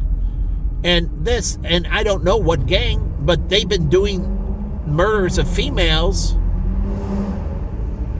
for decades and decades. So this has been going on for a long time. President Trump brought it up in 2015. I knew about it 25 years earlier. And then my friend Glenn, he worked in the gang units in Tucson.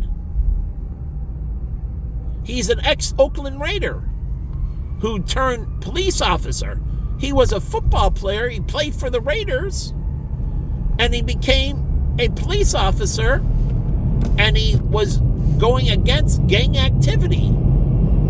And he went over the gang books. How they keep the gang language and tattoos and everything. They watch all trends, all forms of communications. But Trump, everybody's like, wow, they kill people for initiation? The mob, when you get a made man, they've been doing it. This is not new to kill people to get into one of these organizations. And so when you run into these people, it's not if they're a murderer, it's how many people have they killed, not if they killed. So when you go into Latin America and you run into these people, you have to understand, I don't know about terrorist organizations like the Taliban and Al-Qaeda, if you have to kill people to be members. I don't know what their protocol is, but I wouldn't be surprised if some of the terrorist organizations make you commit violent crimes like murder to be part of the terrorist organization. Because what are they going to do? They're going to kill people. And that's what all these organizations do. They kill people. So they want to make sure you're willing to kill. And if you're not willing to kill, like Sicario with the kid, they give him the gun and tell him to kill this person. They want killers. What did ISIS do, as I told you, and read it in the Wall Street Journal? They would behead the guy in front of the children, teaching them how to behead, and then they would play soccer with the head outside afterwards. But they participated in the beheadings as well. Once they learned, they started teaching, started doing it. That's what they did with their captors. So you think every beheading went on video, and only the beheadings were the ones on video? Oh no, they beheaded their captors. So it's not just the Coptic Christians or Nick Berg. The people they took in, unlike the Jordanian pilot, they burned them to death in a cage and they videoed that. But read the Wall Street Journal. They would take their captors and bring them in, put them on their knees, and then behead them as a training seminar for initiating children and others into the organization. And then they behead people. So all these people, it's not if they've killed, it's how many people have they killed. And you think all the beheadings are on video. They do way more beheadings behind the scenes. ISIS was beheading people left and right. It just wasn't covered. The Wall Street Journal article shows you that. They didn't have pictures. I don't even know how they got into the camp and got the information. But they were beheading people regularly. So these people are ruthless. So when you go in, you never come out. It's a forever war. These people are bad to the bone. They're incredibly wicked. That's why killing the mother and child, the terrorists in IKEA in Sweden, in the store in Sweden, in the aisle of the store, killing them, basically beheading mother and child in the store. They didn't care. So you think this is some kind of game. I don't think it's a game. I take this stuff deadly serious. You don't take it serious enough.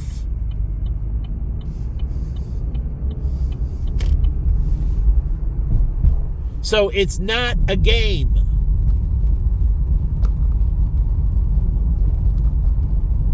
And so when you're dealing with these people, they're incredibly brutal. And that's why when you're part of these organizations, you don't even have to guess. You already know they're a brutal murderer.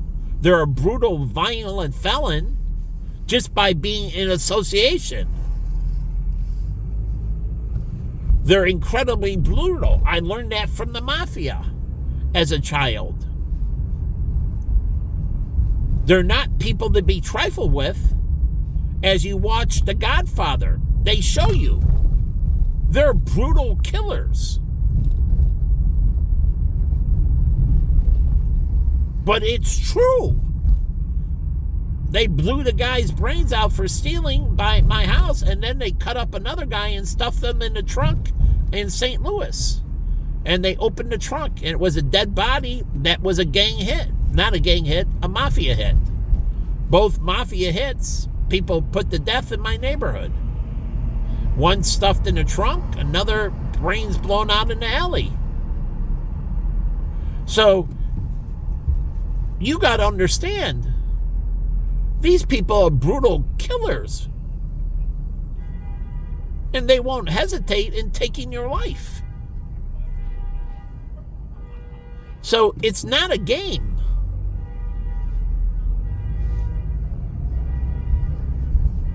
So when I preach this discipline, if you understand, it's not a game. So all that brutality is there. You just don't know about it because they got away with it. So I'm not for their rights. I'm for discipline. You follow and walk properly. You rewire them.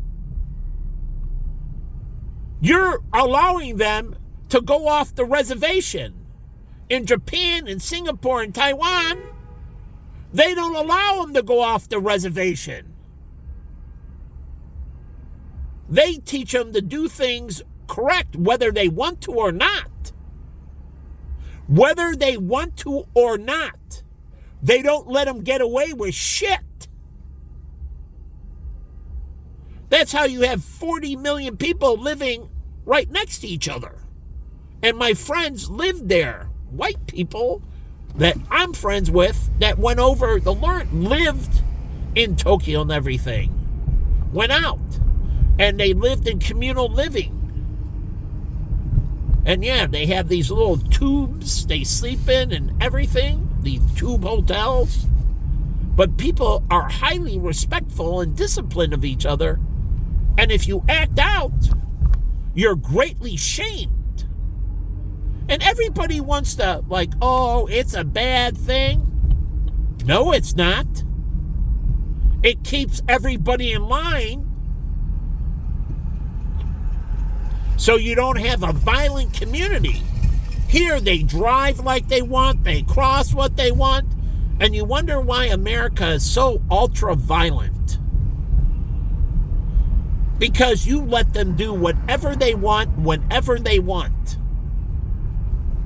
They show no respect for the law. They show no respect for property. They show no respect for personal space. They show no respect for anything. And that's why Latin America is ultra-violent. Because they don't have a culture of mutual respect. And if you don't do it, you get your ass kicked. Like when I was at the Korean nightclub working there, all of them respected me. Not a single one of them. And all I had to do is raise my voice, and they trembled and got in line. And they were my friends, and I called them my friends. And the one girl had the other girl disrespect, and she was an elder, and she was taking it to her. And the girl continuously apologized. She was getting her ass kicked by the girl, and she kept on apologizing to the girl. But it's a thing of respect, keeping people in line, and she knew she was wrong and deserved the ass kicking. Here, we protect them. They do all that. There, they beat the living shit out of you.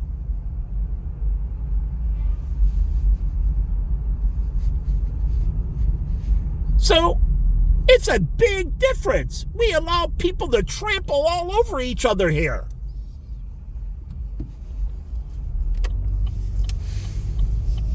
So, I was in Asian churches because I expected that kind. And the Americanized ones, where I worked at the Korean nightclub, they were Koreans, and they honored and respected me with absolute dignity. It was the American Koreans I had more problems with.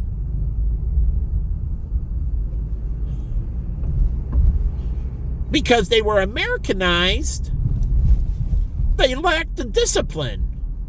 And they lacked the shame. Oh, they didn't know shame. In Korea, you would be greatly shamed. Here, it was a joke. There, you don't want to be shamed. Reputation is very important. You get the cold shoulder from everybody. And rightfully so. So you're against that. I'm not against it. We have a society where they get away with everything. It's unbelievable. We have a society based on mutual disrespect. As they pissed on my helmet for months. And the only reason it stopped is because the football season ended.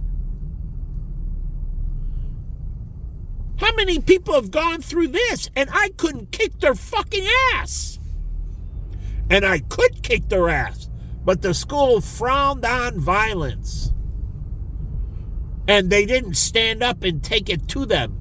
That's the point of Columbine. Those kids were terrorized for years. And they allowed them to continue to terrorize them. And no one stood up and kicked the shit out of them. Unlike my friend Sang, when I got disrespected, he kicked the shit out of the kid. And I'm not an advocate for violence, but it's ridiculous what's going on. So, you got the new Belly's Casino. And are they going to have a parking garage here? And are they going to sell off spaces in the parking garage? Because they can sell off spaces to the general public. And when a car parks there, Belly's gets money for managing the space and takes their management fee, and then the owner gets the rest of it. They can sell off the parking spaces in the casino. Truly. As individual units. Now, some people will buy them that live there because I don't know if it's going to be a hotel timeshare. But one reason the hotel can be a whole timeshare and you book the reservation and you stay there, but it's owned by somebody else and they just manage it. So you sell off all the units in the hotel as timeshare units, and you sell off all the spots in the parking garage. And you just manage the structure. You don't own the spots in the parking garage. Individual people purchase them. You don't own the units. Individual people can purchase them. They can purchase them outright, or they can do it as a co-op. Co-op is a timeshare. So you get so many days, other people get so many days, and you purchase it as a timeshare, or you can just purchase it. A timeshare can sell you the whole segment. So they don't do it right. You can buy 2 weeks, or you can buy the whole year and own the unit. So if you want a co-op situation, you just buy 2 weeks or 1 month, and then they get 12 other people, or maybe not. You might have 1 month and somebody else buys the other 11 months. So again, it's still a co-op situation where you have multiple buyers owning that property. So they can sell off the whole structure, meaning all the hotel, all the parking lot, and they just manage it. So they sell it off to the community, whether here or people can invest from Saudi Arabia in that. They never have to show up. They can buy parking spots or hotel spots, and you can sell it to people in Saudi Arabia or the EAU. And they only own a small segment. And so you can syndicate it and sell it off all around the world. That gets you money and a broad-based investor base, but it's just an investor base. And you manage it for the investors, and you pay them off their money. So that's how you can do the project. And it's still under construction, so they can do it that way and sell off all of it. Now, the gaming space is a little different. But again, if you want to sell off individual slot machines, or you can have multiple buyers and they invest in the slot machines. They invest in crap table and poker table. And literally they own it and you manage it for the investors. So you can sell off the gaming tables. You can sell off the slot machines. And they manage it. And the investors in that slot machine get revenue from it. You get your management fee and they get revenue. So literally, you can sell off the whole casino. And Bally's just manages it all for them. But they own nothing. So you can sell it all off. Somebody can buy that poker table. And the house gets their cut, and they get their cut. And the house markets it and drives revenue and everything else for the investors. It's a turnkey operation. They don't have to do anything. They just do the investment. They pay for their segment. If you want to break it down to small investors, that gives the little people being able to buy into a casino because they can buy a fraction of a slot machine. And it generates revenue for them. And you get the management fee.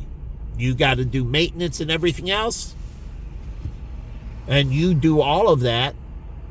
And that's all into the costing. That comes out of the investor's pocket. Their cut. Not your management fee. That's out of both, basically.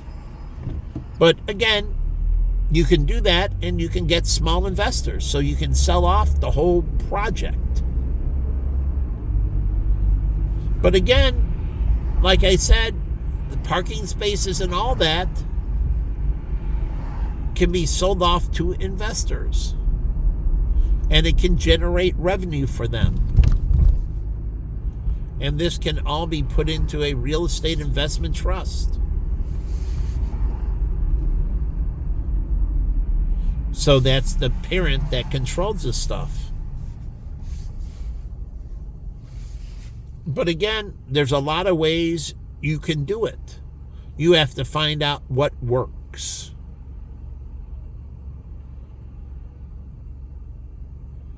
But this city needs to change for the better. So this bullshit, like in Japan, the Yakuza church and that, the Yakuza's disappearing. There soon won't be any Yakuza or criminal organizations in Japan. Zero. That'll be this thing of the past. There'll be no more Yakuza. So where is Chicago going? Because they're decriminalizing. They're removing all their criminal organizations. But they have very strict rules, so they don't have to fill a void with a criminal organization because of their strict things with jaywalking and other things. They don't need criminal organizations to do things police can't. So they don't need that because they nip it in the bud. They micromanage. And so if you throw litter on the sidewalk, you spit, you get caned. So they don't need gangs. They micromanage habits. So you're not allowed to get away with the shit.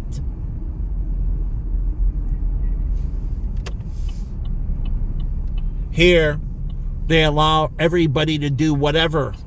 And people that come into this country see it. And they're like, wow, you can do this, this, this, this, this, and people don't give a shit. Wow. So literally anarchy on a daily basis, where in their countries, it's totally different. So my Korean friends, they didn't commit any crimes. Zero. And they pumped lots of money into the economy. Zero crimes. They didn't do drunken driving. They took taxis, or truly, they weren't doing stupid things. And they were pumping lots of money into the economy, into the educational institutions, into the nightclubs, into the restaurants.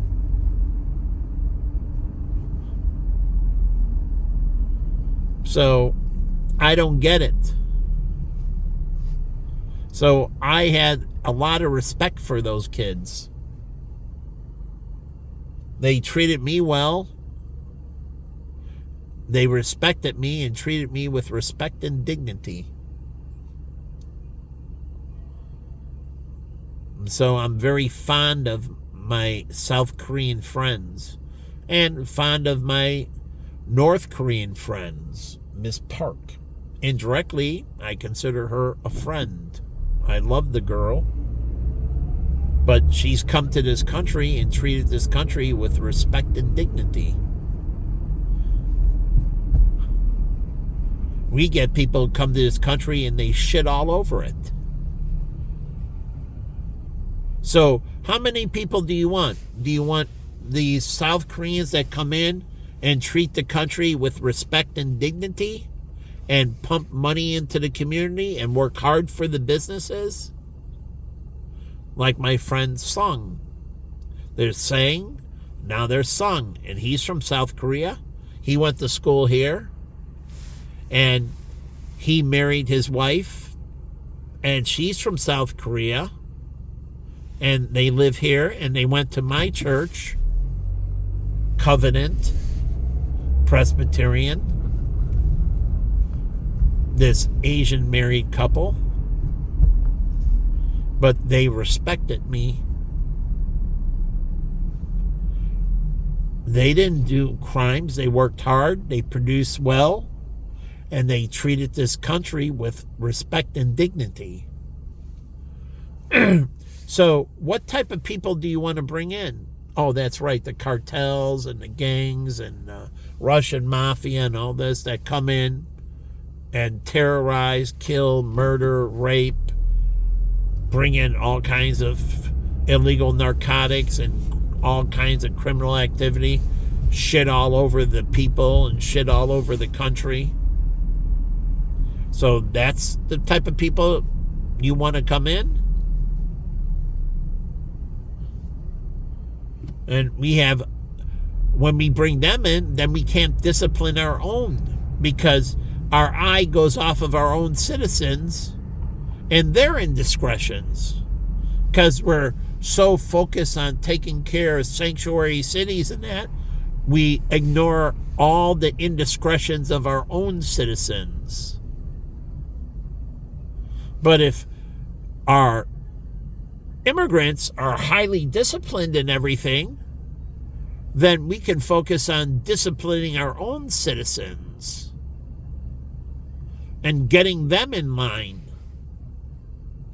But when you bring outside problems in, you get distracted and you're always running and dealing with outside problems. We have a lot of internal issues we need to take care of, and we can't bring people in that create problems. So we can address our own internal issues with our own citizens, which we do have a lot of problems with. So if we can be strict and do great vetting with immigrants, even tourists, and they come in correctly and they respect the country and that, and aren't problems, then we can focus on correcting our own people. We have more resources and energy to start weeding out the filth within.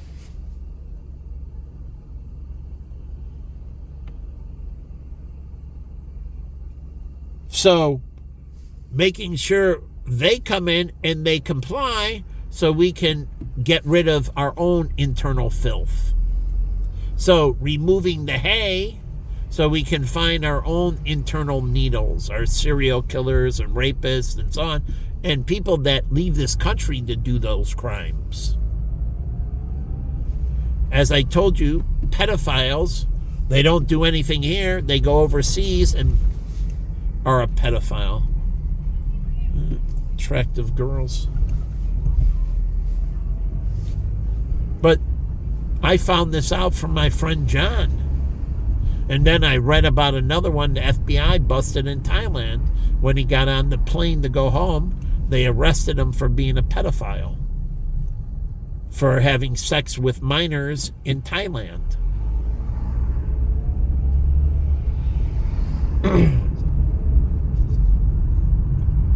So a lot of people, they are the wolf in sheep's clothing. They don't do it here.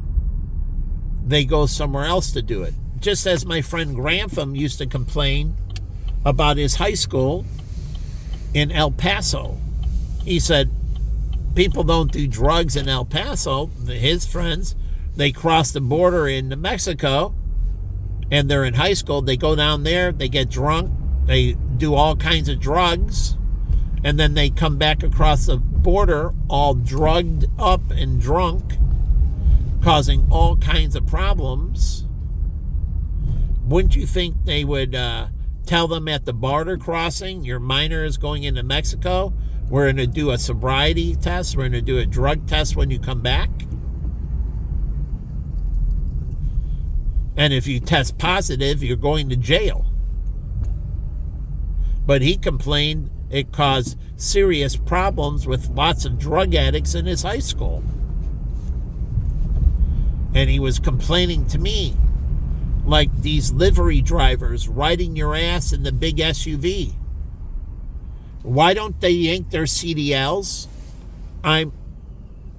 Unbelievably, they're pieces of garbage. My friend Val, I had friends that own livery firms in Tucson. They didn't do any of this shit. And he also owned a car wash, so he could clean all the limos every time. All his livery cars, he owned a car wash. Now, the car wash had great outside business, but also he owned it so he could take care of all his limos and his livery cars. So it made sense to own the car wash. His name's Lance. We called him Lottery Lance because his mother won the lottery. Not him, his mother.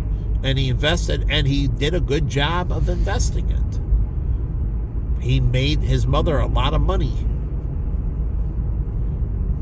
So he ran really good car washes that had quality detailing and everything else. And why? Because they had the care for their own vehicles, and he wasn't to have hacks that didn't know what they were doing, detailing his vehicles and ruining them. And hence he hired high quality, and they did very good jobs with his vehicles. And so they did, I used to take my car there, and they cleaned my car, and they did an excellent job of taking care of my car. So he vertically integrated by buying the car wash.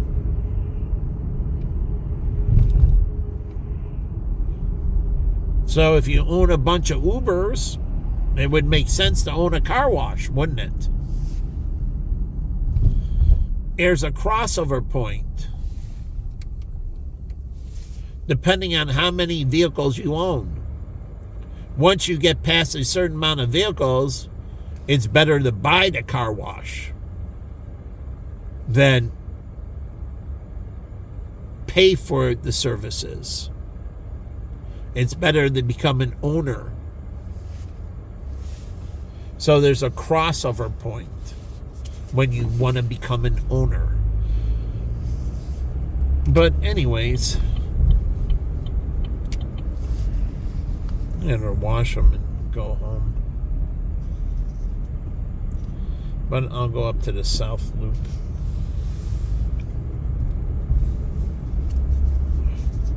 Oh, I'll go home by DePaul. But anyways, this is a long video. But again, we have to change things around here. And we got to stop letting everybody get away with everything.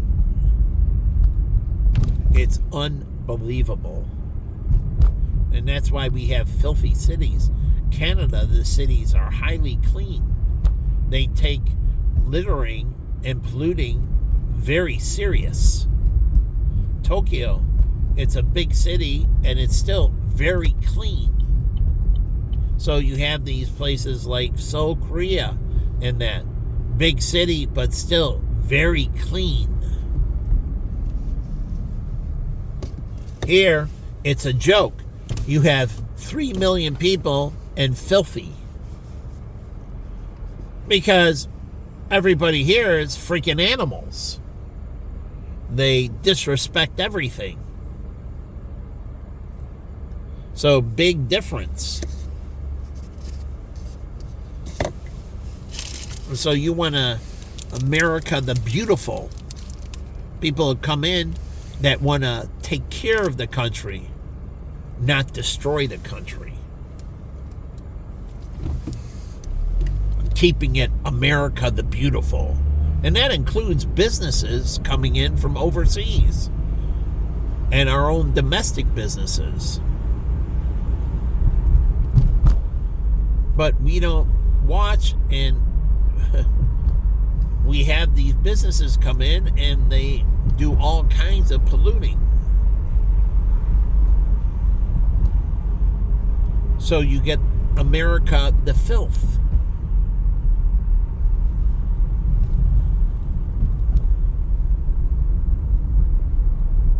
So it's a joke.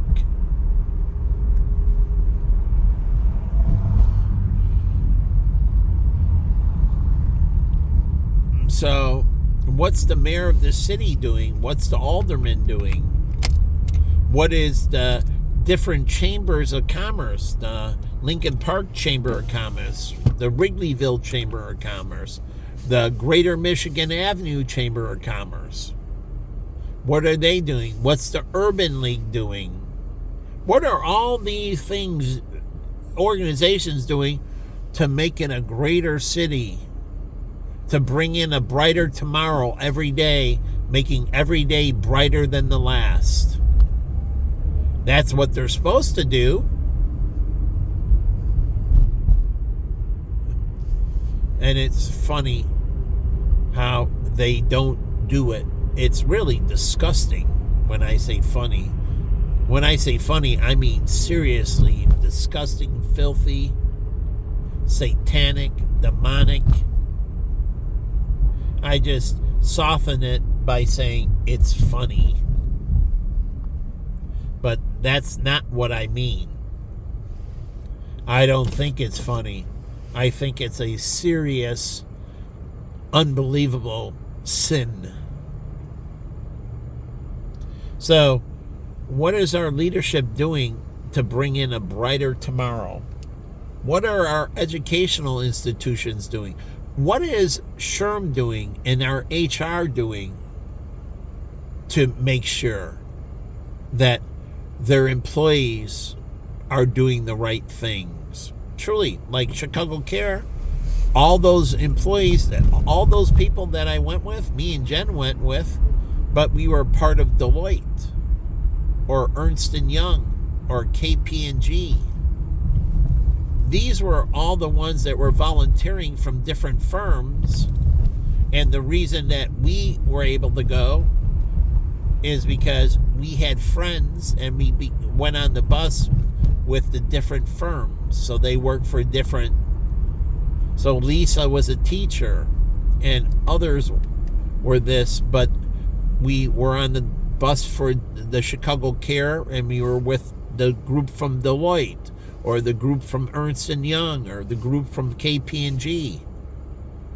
They require their people to volunteer. to beautify the city. And we meet at Soldier Field and we fan out all over the city. It's just like Susan. She worked for a law firm down here in Chicago, and she had no choice but to volunteer, and if she didn't, she would be terminated. It wasn't an option. It was mandatory. Just like parents should do with their children. It's not an option if you're going to volunteer. It's mandatory that you volunteer. So, what you volunteer for, we can discuss, but you're going to volunteer. You can volunteer at the church. They have the choir boys or whatever, the choir girls. There's lots of volunteering, lots of places you can volunteer, but it's not if you're going to volunteer, it's just where you're going to volunteer, but you're doing something. That's what good firms do. Like Walmart's the largest employer in the world. You think they would force their people to volunteer. And volunteer not only here, but volunteer all around the world. They can do missionary work. Walmart has almost 2 million employees globally. It's the single largest employer in the world. Do you know that? And it's, I think, almost 2 million. I thought it was 500,000, 750. No, it was over 1 million something, towards 2 million employees globally. And Walmart can require all their vendors to do volunteer work, to be a vendor of Walmart. They can set themselves different, that all the vendors, and they can require this down the food chain. Tell the vendors that their vendors have to do, to work with their vendors, have to do some form of charitable work, some form of community service. So they can go all the way down the food chain back to the farmer and require them to do some kind of outside community service. So Walmart can change the United States and change the world. Because once you start touching the vendors and the vendors to the vendors, tens of millions of people, hundreds of millions globally, that they can require to do civic duty. So literally, one firm like Walmart can seriously make an impact globally, unbelievably, positively for the world. They do it with, they have Walmart, they have Sam's Club, and they require their vendors to do some type of civic duty. And so literally touching all those companies that, like Dave's Crazy Bread, right? Well, he hires prisoners. Well, all those prisoners, I would require outside civic duty. So it's not only giving a second chance, but they have to show that they're good to the community. So you're working at Dave's Crazy Bread or Urban Ministry. All the people at Urban Ministry in Pacific Garden, I would require them to volunteer and do civic duty. Here you're getting a second chance and you're rebuilding, but I still want you to do civic duty, to do something outside of this. This is your self-development, but I want you to do something outside for others, some form of civic duty.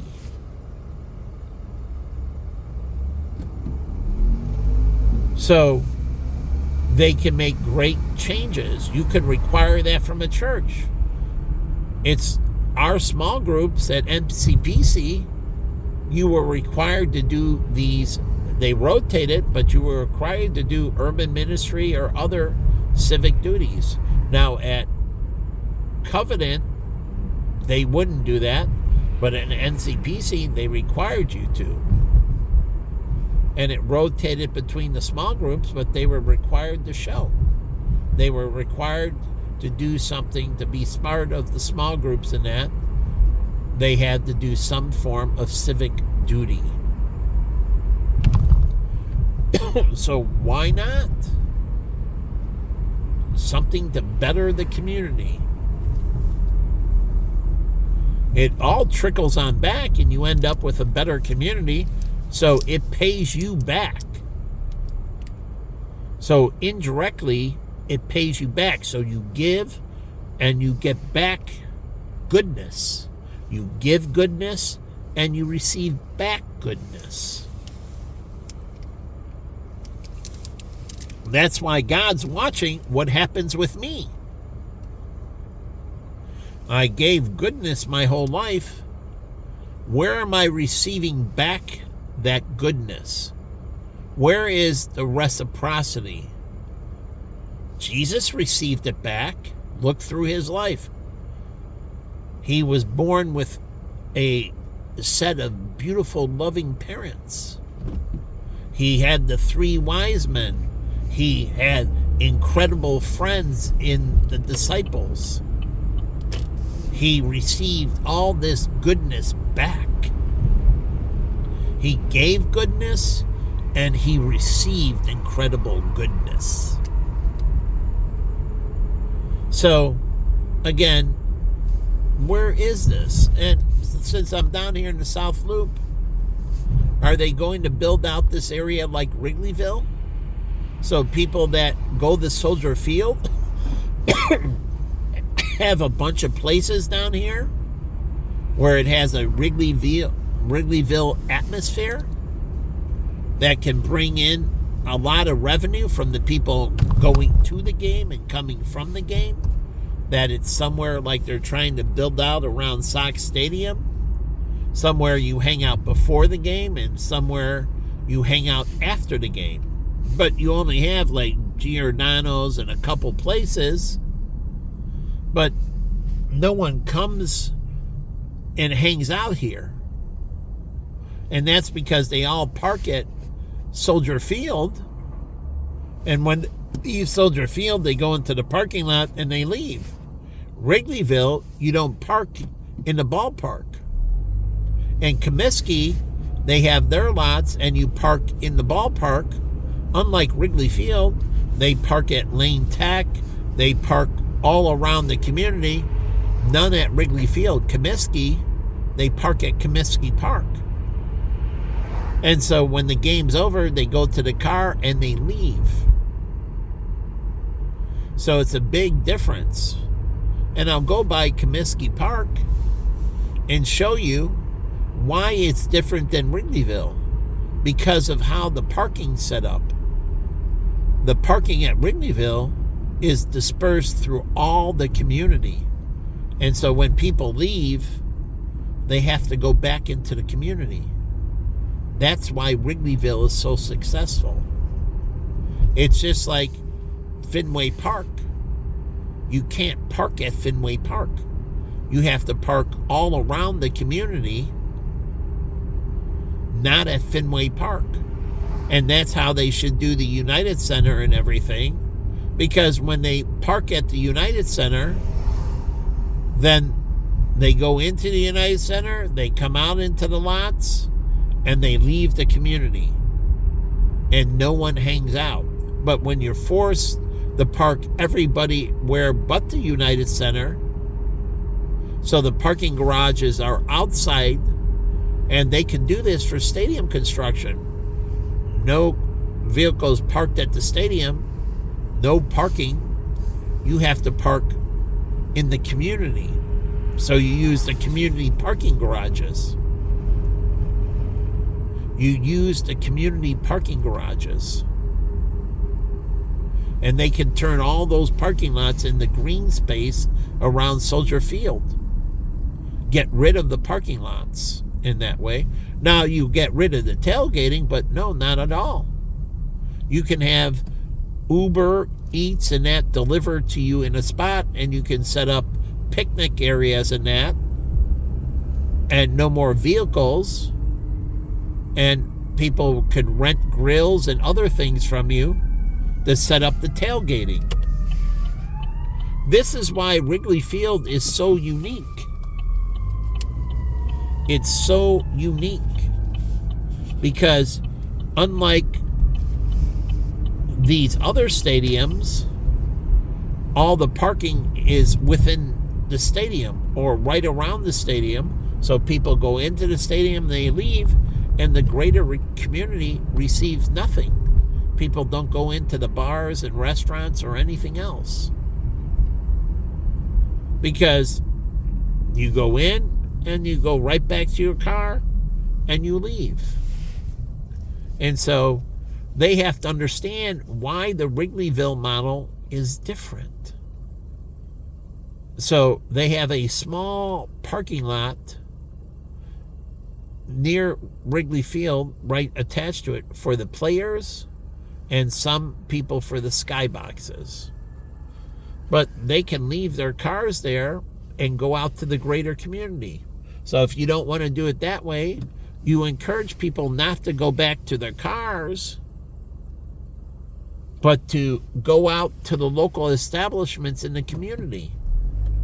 So you can keep your parking lots then, but you have to encourage them to go out. So take your ticket and go to any of the local places and they'll give you a discount. Yeah, you just were at the game, and if you go to the establishment before you show your ticket that you're going to the game, you get 10% off. And if you come back with your ticket stub after the game, or you show us on your phone, you get another 10% off if you come back after the game. So 10% off before the game, 10% off after the game, with a ticket before the game and a ticket stub after the game. Or show us your digital ticket and you get 10% off. So the ball team has to work with the community in selling the community. They don't. And so you don't get the Wrigleyville experience where people go in to Wrigley Field and they go into the places around because their cars are parked everywhere further away from the stadium, so they're walking to it, or the buses drop them off there from the Lane Tech remote parking and they can go around. But the thing with the Lane Tech remote parking, those people have to get on the shuttle bus and go right back to the parking lot at Lane Tech. So that doesn't add to it. They don't have late buses, and if people want to stay around the stadium, they encourage them and leave your car at Lane Tech, and the buses will run. And so you'll have very few people going back to the car because they don't have to worry. They won't be cut off from transportation back to the remote parking lot. So all those people parking at Lane Tech will hang around Wrigley Field. So things can get better around Wrigley Field, encouraging them not to leave the ballpark and hop on the bus and just go right back to their car. Because the buses are right outside the Wrigley Field, and I watch people leave Wrigley Field, they get on the buses, and they go right back to the Lane Tech, the remote parking. And when they get off, they drop them off right at Wrigley Field, and they go right in.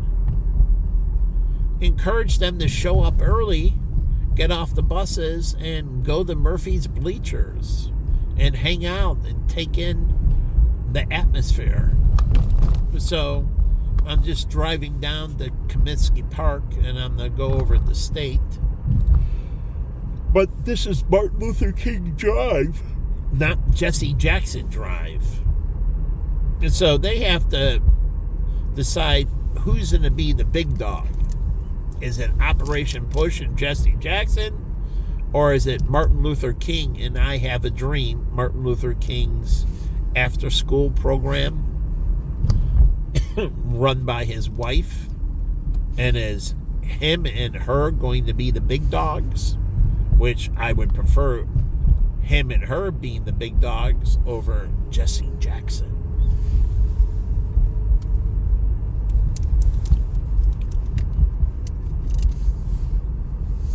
So, again, we're going to the south side. And the funny thing is, if people drive to it and they take the trains, this community can get business because you're going down to Comiskey Park, right? And so if people are driving to Comiskey or taking an Uber, they go through these communities and they can stop at these malls and so on, going to and from Comiskey Park. Bring in your, White Sox ticket stub and we'll give you a discount. Truly, if you're driving to and from the game, we'll give you a discount. So, trying to get them to get out of their car and stop into your locations, that as they come to the game and go from the game,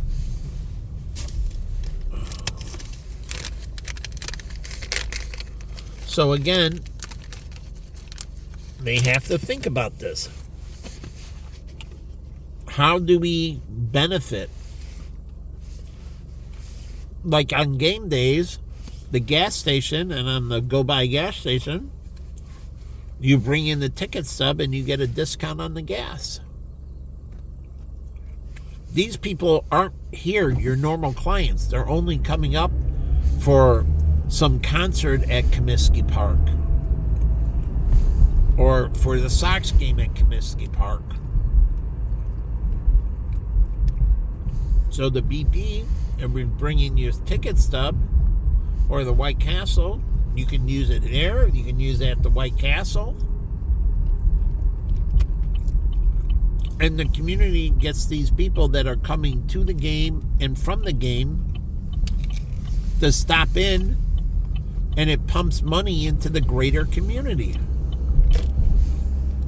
Take home some Boston Popeyes chicken on your way back from the game, or KFC, which is no longer here.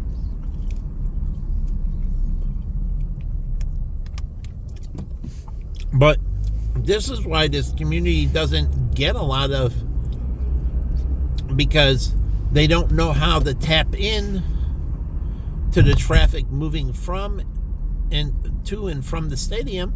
And also, being a ghetto around here, you don't have people from Illinois Institute of Technology wanting to stop into this McDonald's, stop into the White Castle, because the community is downtrodden. So it's not like the students want to hang out here, but they can make this an incredible area, like a little bit of like Halstead is for the University of Illinois Chicago, Halstead and Roosevelt area. They need to build it out more. But this area can benefit greatly from all the students going to Illinois Institute of Technology. If it's safe and it's friendly, the students would hang out here. You would have bars and restaurants and lots of the students hanging out here. But they don't. And that's their fault. Because they want to do this violent thing. They don't want to take care of the community. Like De La Salle, the high school students can beautify the community. I would have them each semester, they would have to go out into the community around and clean up and help paint things and help beautify the community. Here, let's just go to the right.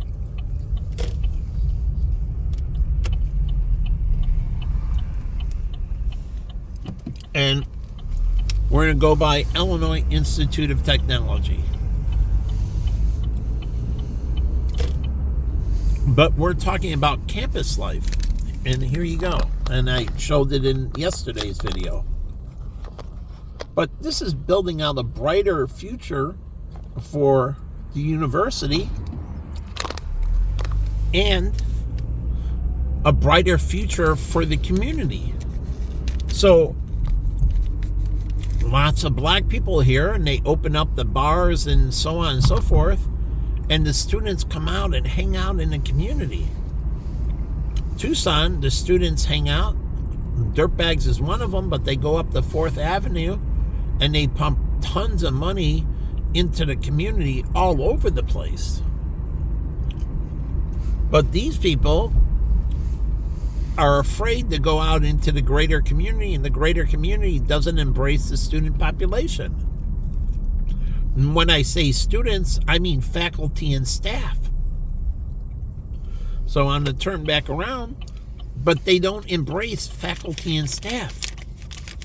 So you don't have this great off-campus environment. And this makes this school drabby, less desirable. But if they can meet with the community and the local chamber and the aldermen and different community leaders and help build out the community, and like Hyde Park has a little bit of it, and University of Chicago wants to build out that area more, so the undergrads and everything go down to movie theaters and that. There's an IKEA up there, and they go to the clothing store and that's off campus, but they go off campus and hang out there. You know, Northwestern did that beautifully around.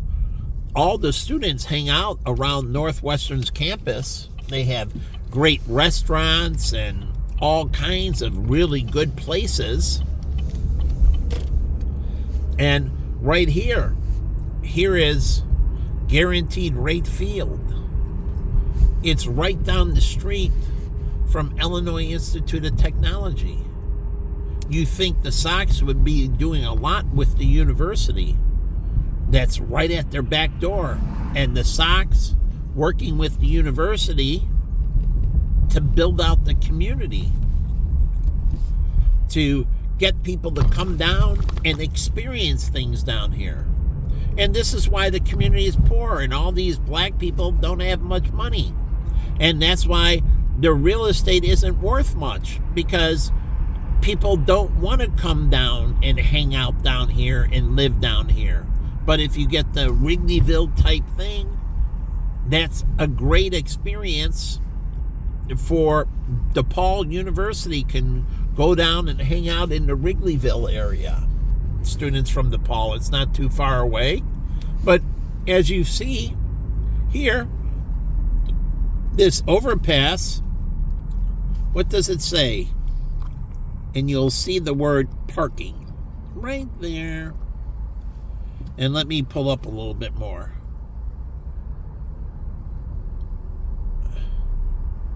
See that word parking? So you go from here, let's zoom back out, the stadium's right here, and then you walk across the bridge and you go into the parking and you leave. And the community receives no benefit.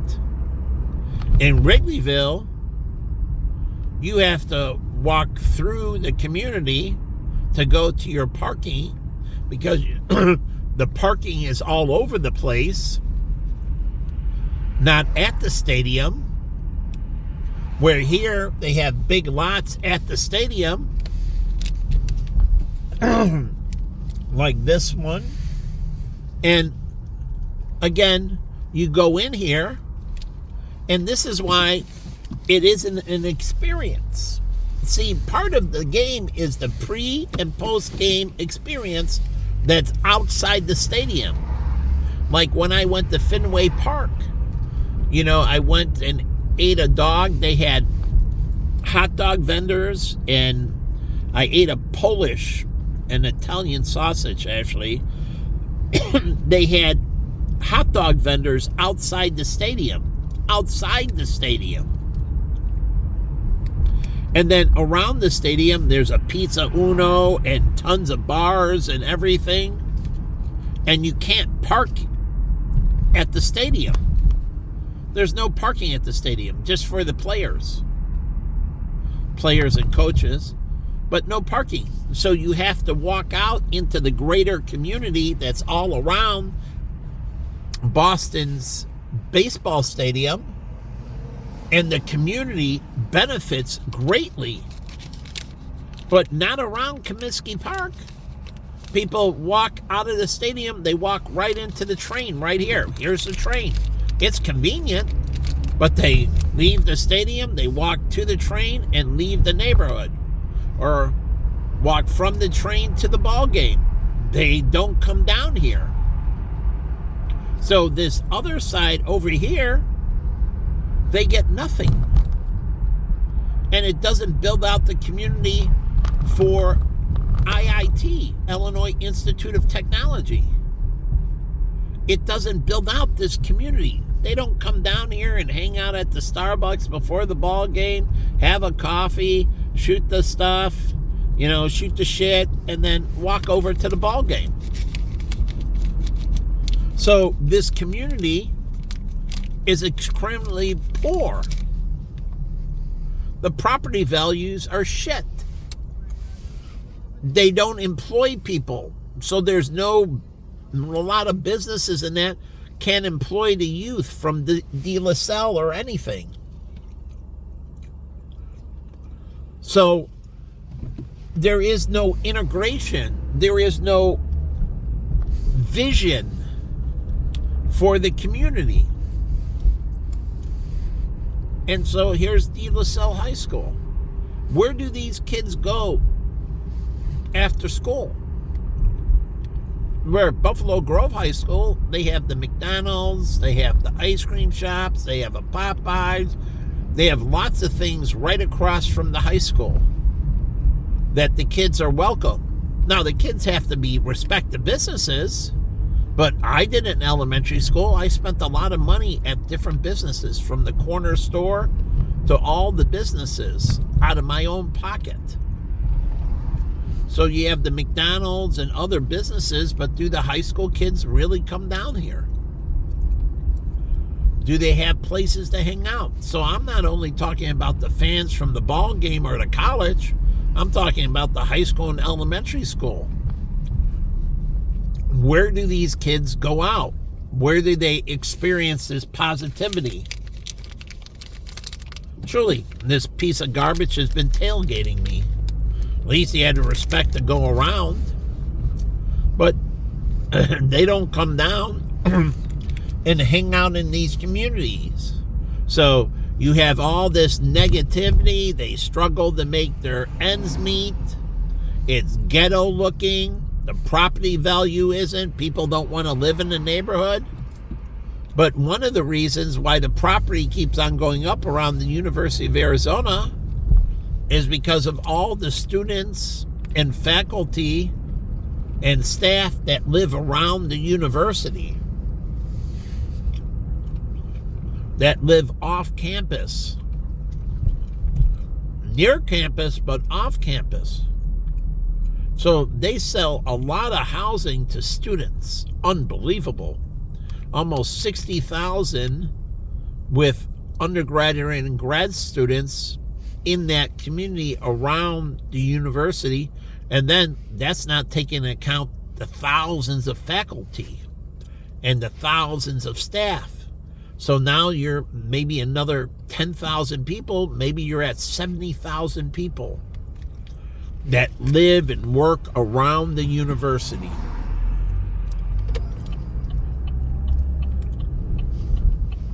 So do you think, here, let's go right up here. Do you think students from Illinois Institute of Technology come to this mall to go shopping or dining? Truly, there's no Target up here. Do you think they come up here I don't see any of their, their jackets or any of the students hanging out here.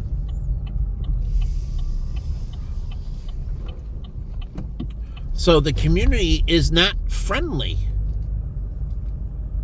So this is why black people think, oh, we're winning with, this violence and breaking in here and there.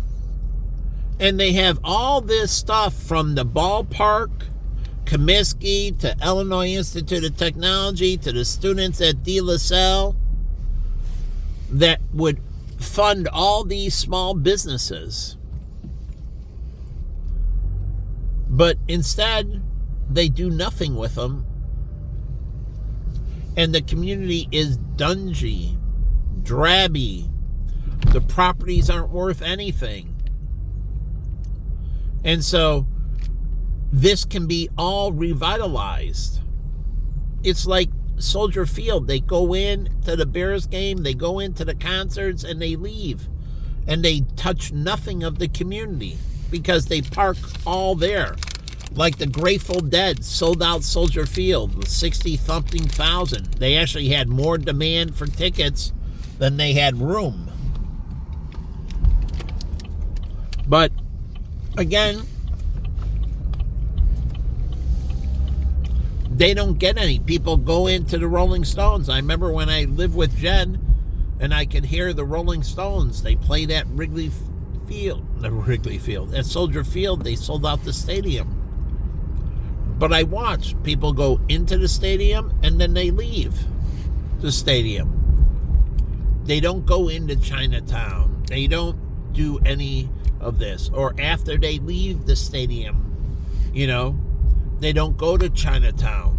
Truly, people before the Bears game hanging out in Chinatown, or after the Bears game going to Chinatown to hang out? No, they don't.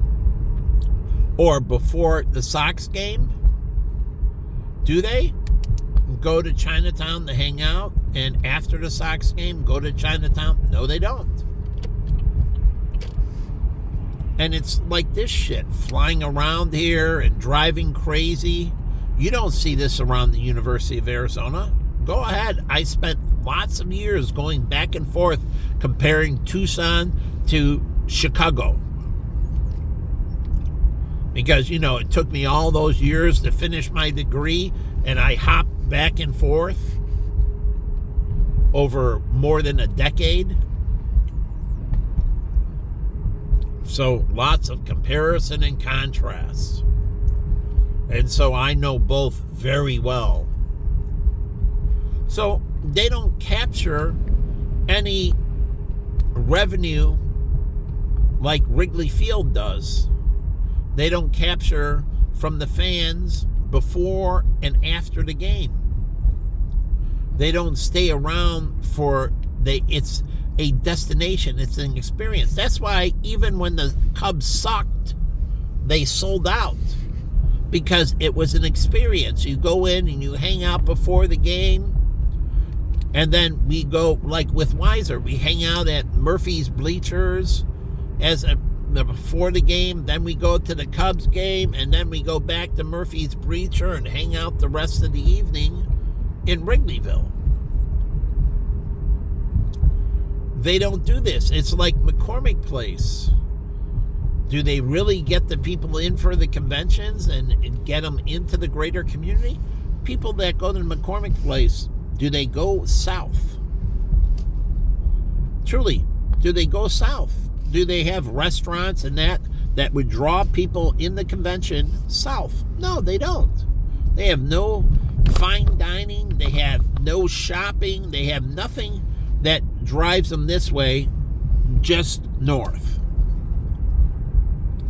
And how many of these people from the convention end up in Chinatown?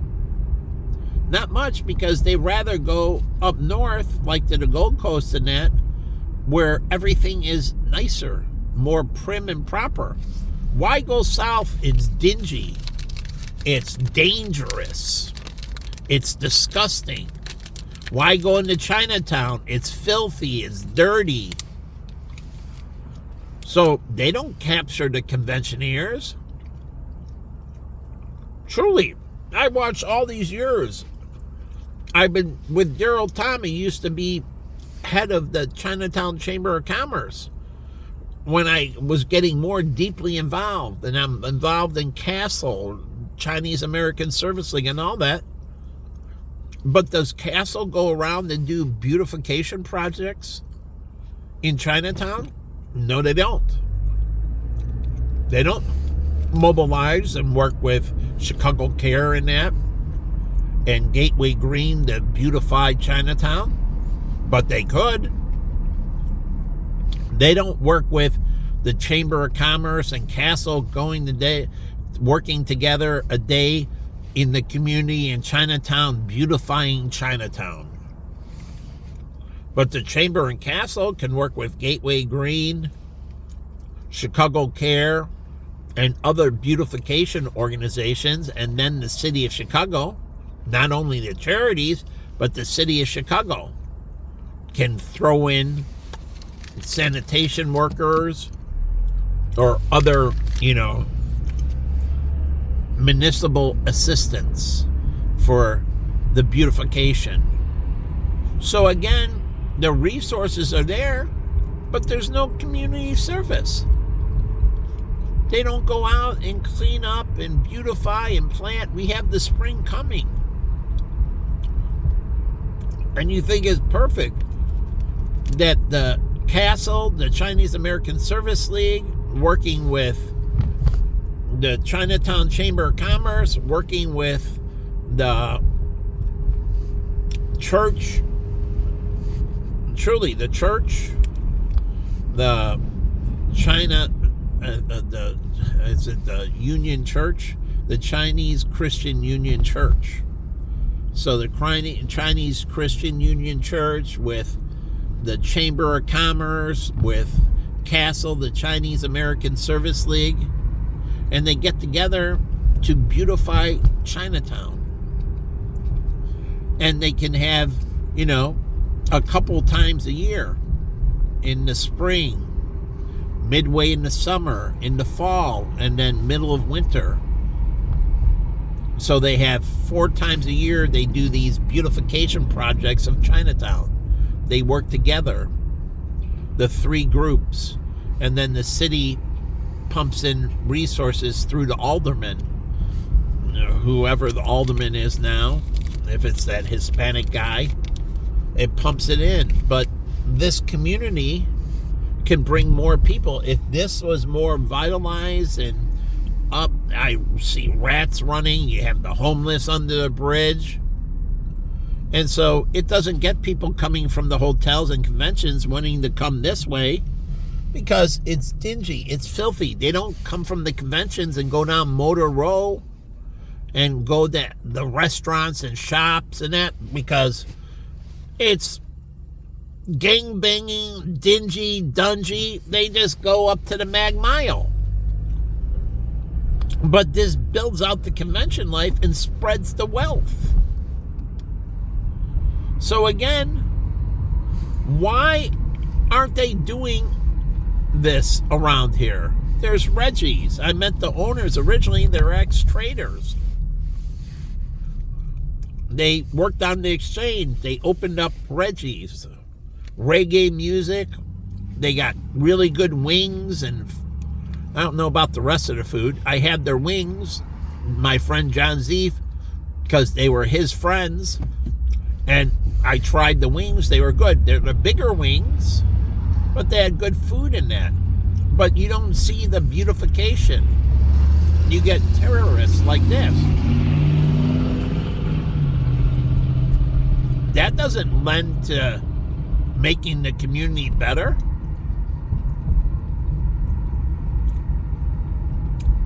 That just lends to people at the convention.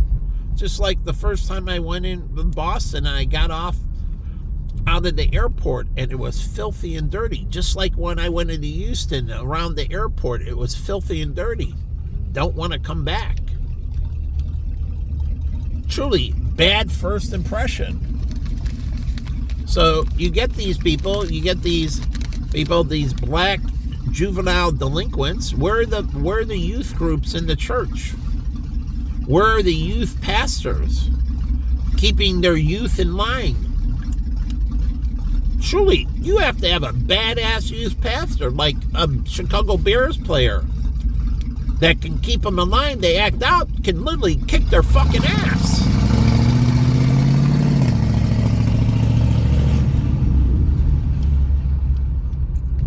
So, there's a disconnect, and all that shittiness keeps people from wanting to come down into Chinatown. So Chinatown has a vested interest in forcing that community to clean their shit up. That's on the other side of the RTA. Because people don't want to come down this way. Truly, I watched all the conventions in that. No flow comes down this way. When I went for my CFA, I took multiple CFA exams at McCormick Place. No one came down this way before or after. Truly, they just left. It's a bunch of scum. You just go right down Michigan Avenue and get the hell out of here. You don't want to go down this way because it's filthy and dirty on the other side of the RTA. It's all dingy. That White Castle's a piece of shit. They don't do anything to make it nice and beautiful, attracting people. Because people are attracted to beauty and they repel against ugliness. It's a natural thing. And so if your community is ugly and, people don't want to come down here. And all those people, those Chinese people, they suffer with valuations with their properties and that. Because the mall and everything doesn't want to beautify, so the residents aren't worth that much. People don't want to move in. And, so they just want to leave. That's what happened in New York and San Francisco. Their Chinatowns went to shit. And so people were just moving out because you have other projects modernizing in that. Why stay in Chinatown? I'm making more money. I'm working for this firm and that firm. Why do I want to live over here in the ghetto? So all my Chinese friends didn't live in Chinatown. A lot of them, I'm talking the ones I hung out with, they didn't live in Chinatown. They don't want to live down here. They want to live in the nicer, more beautiful high-rises. They want to be around Mag Mile and other places. And they don't want to be down here because it's dirty and filthy. So, what you sow is what you reap. So, you're supposed to do first impression, put your best foot forward. And all these people could have so much more equity in their properties, and all the land that's here for the businesses, the value of that land would be higher. And people would come down to McCormick Place for conventions, even if they're coming down for Rockford or other places. They say they're coming down from Carbondale. And they come down and they're like, wow, what a great experience. I want to come back again. And it works the same for their communities. Do you want to go traveling around the state and there's like, shit, no, never come back here again? Like when Matt and all them went to India, they said it was so filthy and disgusting. They said, make mental note, never go back to India. That's what they told me. They never wanted to go back to India because it was so filthy and disgusting. Cancun had such great tourism over Acapulco because the resorts were good, but outside the resorts, it was dirty, filthy. It had gang violence. It had cartel violence. Not in Cancun.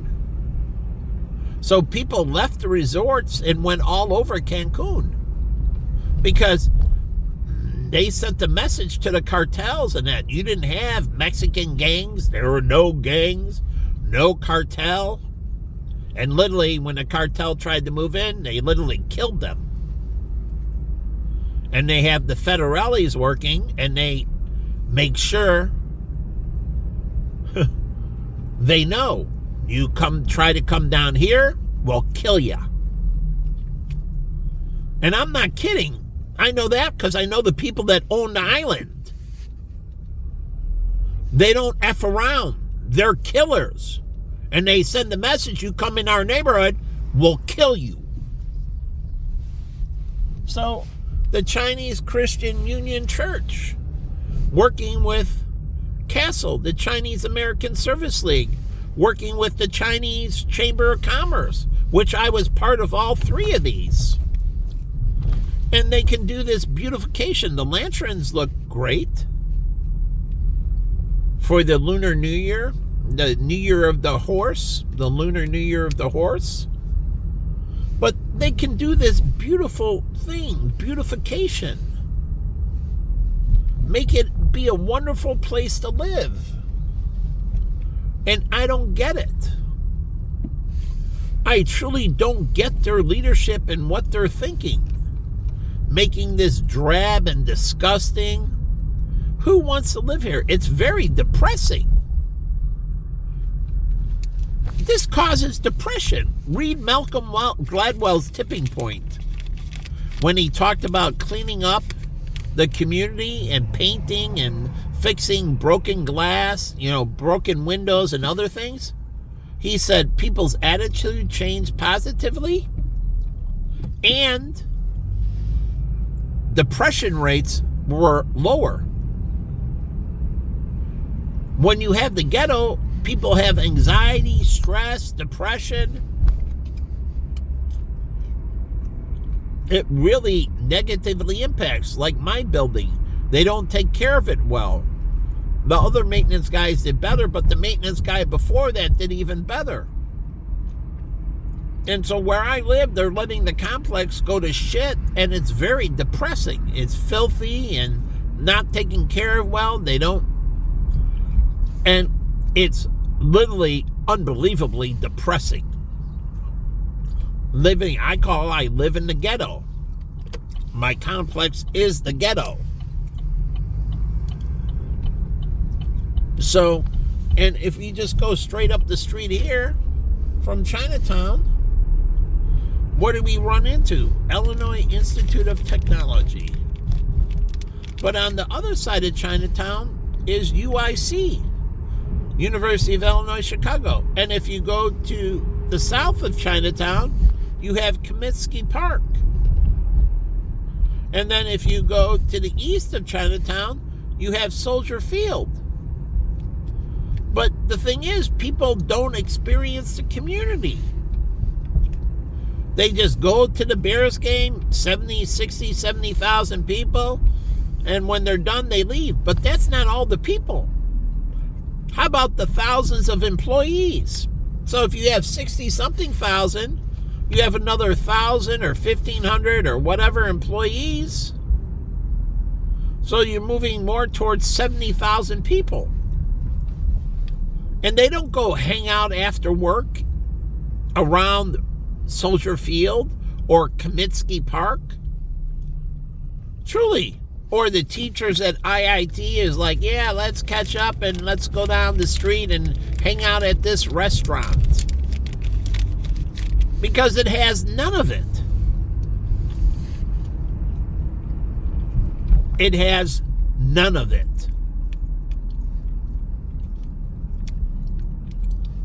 So, this goes into the urban planning. Well, this is a long video. But I don't get it.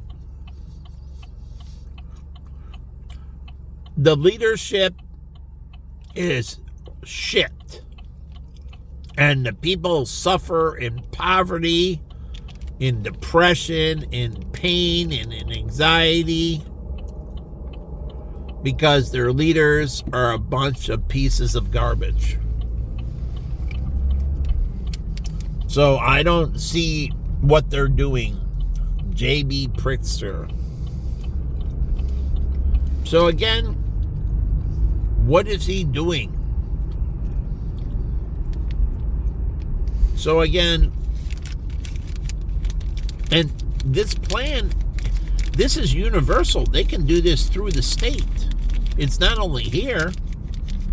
So don't say I'm biased. It's whether you do the same thing in the suburbs and everything else. So make no mistake about that. It's a model. And the model is fungible. It's not going to be exactly the same type of structure, but it still has valid points that can be used in other environments, other areas. But again, we're on Motor Row. How many of the people that come down here and hang out after the convention? There's no Gibson's, there's no Morton's, there's no Ruth Chris Steakhouse, there's no Gina Giorgetti's, there's no Maple and Ash, there's no, what's the other steakhouse? They can open up down here. It's quite a ways from where they are, and it's right by McCormick Place. They only will have so much seating, and overflow will go that way. But they can really make something of this area that feeds into Chinatown, feeds into the convention area, feeds into Soldier Field, feeds into Comiskey Park. This is a great area for black opportunity, black and Asian opportunity in particular. And white people can invest. So I'm talking about the people who live around here. So I don't get it. There is great opportunity, but there is no will right now.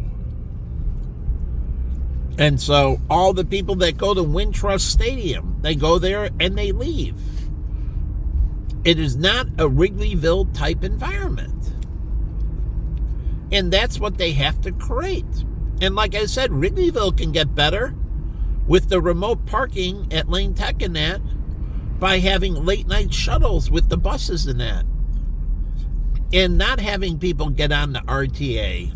And having the train routes that run late as well, the RTA.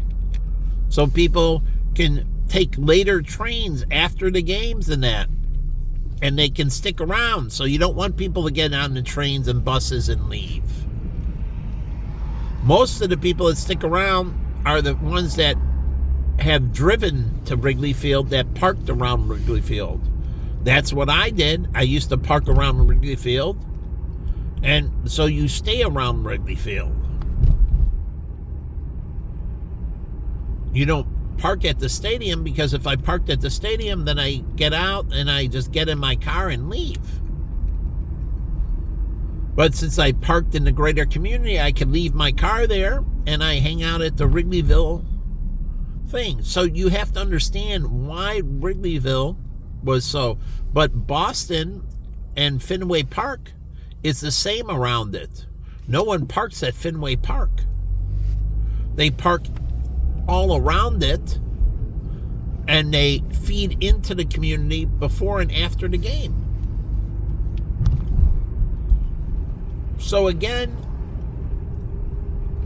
this is not laid out correctly.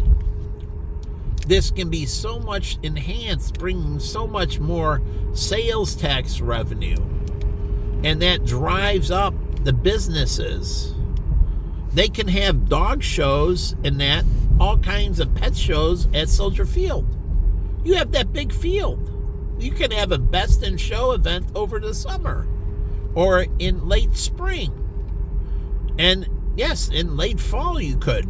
It's cooler but not cold. So you can have, a best in show. They can do that with cats as well, not only dogs. I've watched cats walk on leashes. But you can have a big show there. I don't know. I love Ringling Brothers and Barnaby Circus. I love when the circus came to town. We used to go to it at the United Center. I love seeing the elephants and everything. I actually loved the circus. And yes, we ate a lot of peanuts. We did. So I don't get it. You can have the circus at Soldier Field too. They have the parking lots around, and you can have things inside of Soldier Field on the field itself. So it can be outside and inside of Soldier Field. You can bring a circus to Soldier Field. And I wish Ringling Brothers and Barnaby Daily would come back. All they have to do is work with PETA on that and figure out how to give them a good life, the elephants and all that. They can work with Lincoln Park Zoo. Truly, they can work with Lincoln Park Zoo. They can do shows with elephants. At the Lincoln Park Zoo, they can have different shows with elephants. Truly. They have it with dolphins and that. They can do it with elephants like they did at the circus. They can do that at the zoo, Lincoln Park or Brookfield Zoo. So they can have these shows. They have chimpanzees and that. They can do sign language, and you can talk to a chimpanzee. Truly, why not? Teach the chimp, and the chimp can sign through the glass, and you can talk to it like Apple. You didn't see what I did with my hand, but again, you can talk to the chimpanzees because the chimpanzees can understand sign language. And so you go down and they can have a chart and you can do different signs. Like you can say hi to the chimpanzee.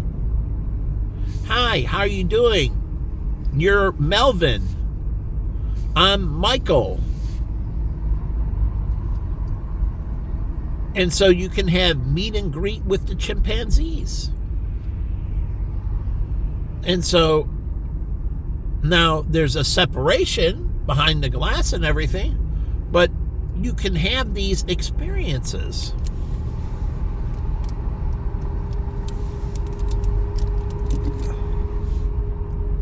So again, they can make this better for them, and they get more socialization, and they understand the people on the other side of the glass. So you're creating this connection, this understanding, bridging the gap between humans and animals. So again, you can do these things. Here's Kitty O'Shea, and I like the Irish pub. I used to go to Kitty O'Shea's. I come down here to the hotel. Right here is Kitty O'Shea's in the Hilton. And this is where the Marathon Central is. This is the focal point of the Chicago Marathon. And people want to stay in that particular hotel, but they have registration and other things for the marathon. And I used to go hang out at Kitty O'Shea's and get food and that. I didn't stay at the hotel, but I used to go into the pub. So they have the Blackstone right across the street. So again, how are they creating a experience for the students of Columbia University? In this area, you have all those students going to Columbia. You want them to have student housing. When they say affordable housing, I believe the city can subsidize student housing. Truly, student housing. So students can live in this area and stay on campus at Columbia. And they'll pump a lot of money into the community, and they can work jobs in that. Instead of Columbia being a commuter school, they can ingrain Columbia and all its students, thousands of students, and they can give it an on-campus feeling. And that's where I would do with affordable housing for student population to be able to live in the area. So you would have subsidized housing for students. So when they go to school, they can afford to live down here. Kendall had a place over here, and I looked at it actually when I went to Kendall, and it was right here on Michigan Avenue, but it was way too expensive.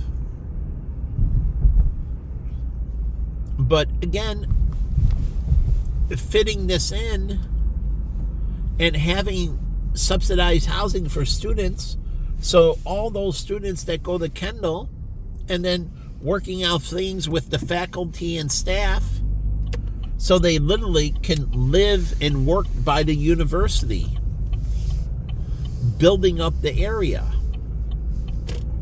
There's National Louis down here as well.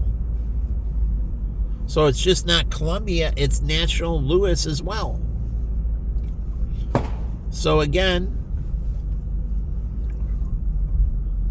you have Roosevelt University. Right here is the Roosevelt Center. You have Northeast University. This is the Roosevelt Goodman Center right here. You can't really read it. But again, you want the students to be able to live down here. You want the faculty to be able to live down here. Truly, faculty and staff. And so that's where I believe housing vouchers can go. So DePaul University is right down here. John Marshall and many others. And so the law students and, and their teachers and professors can live around the graduate schools. So you can do that type of subsidy, and they pump money back into the community in all kinds of shopping and other activities, going to the coffee shops and restaurants and grocery stores and everything else. So again, there is so much that can be done with the city that is positive that they don't do. And so it's drab, it's filthy, and all these universities can work with those organizations and do, 4 times a year, a community cleanup. The students, Robert Morris merged with Roosevelt University, I was told. So, again, they can do a beautification, the students doing their community service. And so they can clean up the area, and it creates a good bonding between the people that live in the area and the universities, because the universities have civic duties. Their students, faculty, and staff are good citizens because they do certain civic duties, and it beautifies everything around the universities. So it means that life is better. You go around the University of Arizona, you don't see any trash. That's the God's honest over. I started in 88, and I moved out of the University of Arizona last time there, 1999. So over that period of time, you don't see trash. There is no littering. There is no trash. God's honest truth. There is no people throwing cups down or anything else. People hit the trash cans. There is no trash around the university. There's no trash in the streets, trash anywhere. There is zero trash. It makes the university very beautiful.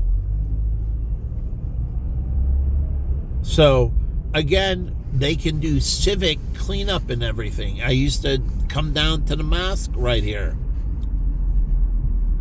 and, do things, and the mosque can be part of it, cleaning up and civic duty, beautifying the area,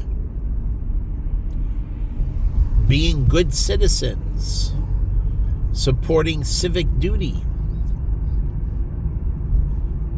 Again, this can be so much more. All these theaters and all that can be involved in campus life. So you think of the city in different segments, and there's so much opportunity in each segment to create something incredibly beautiful, something that's an amazing experience for the student population. So when they leave Chicago, even if they don't stay in Illinois, they go somewhere else, they come back for alumni events. That's the big thing about the football game. I went back numerous years to the University of Arizona for homecoming games for the alumni events. I went back several times after I left the university for alumni events. I don't know, 3, 4, 5 times. So they would come back for alumni events. So they don't leave and they're gone forever. They come back to Roosevelt University for alumni events. But what alumni event am I to come back for at Roosevelt University? They have a soccer team. They have a football team. They have something that you're going to have these big alumni events around. They have a basketball team. Because people come back for these big events, like Deerfield High School. I've been back now once or twice for homecoming, and it's alumni weekend, and I went back multiple times to the football game after we graduated for homecoming for the alumni event. Excuse me. So it was around the football game. And all these alumni came back to hang out. And they brought money into the community. They, attended the game. They go to, the Italian beef or Italian sandwich restaurant down the street or whatever it may be. But they come back for the alumni experience, and it keeps the school, connected. So what does Roosevelt University, what does National Louis do? These are things that make alumni very active, very participating with the university, staying deeply connected to it. And it's very good for for Chicago. Because all those alumni coming back for different alumni events brings all kinds of people into Chicago.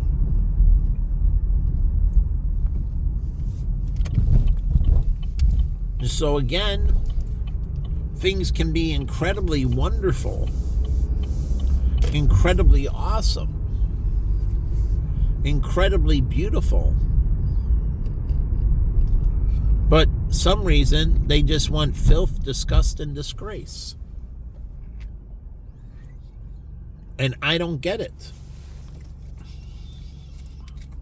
Who wants to live a life of that? I don't want that, but that's what you've given to me. That's what you've chose for me.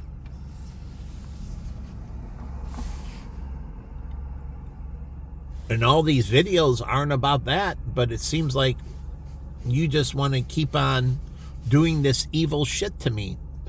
And that's the devil inside you.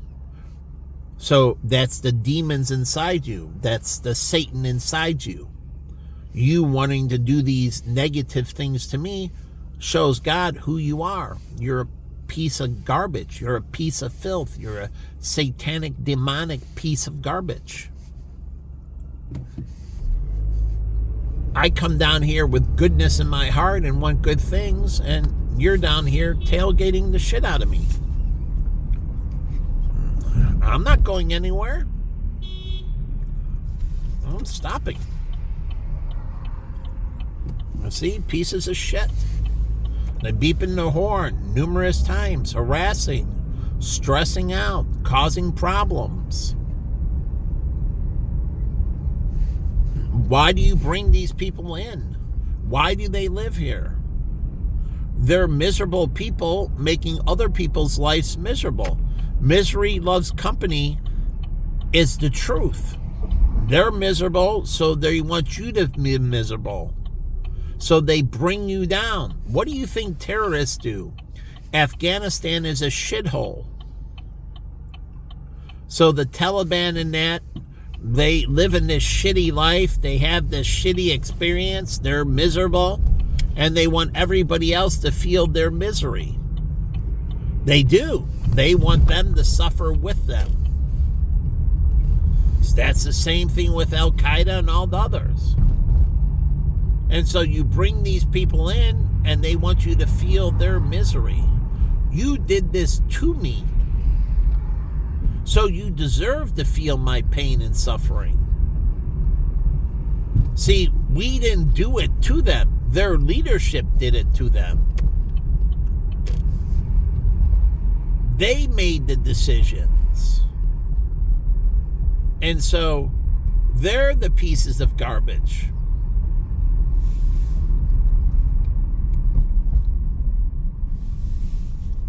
And so you bring these people in, and they bring their misery and filth with them. Unlike Miss Park from North Korea, did she bring her misery and filth and stuff because it was a horrible life? No, she came here and sought excellence in America, got into one of the toughest universities, did very well, and brought great goodness to the United States. These are godly people.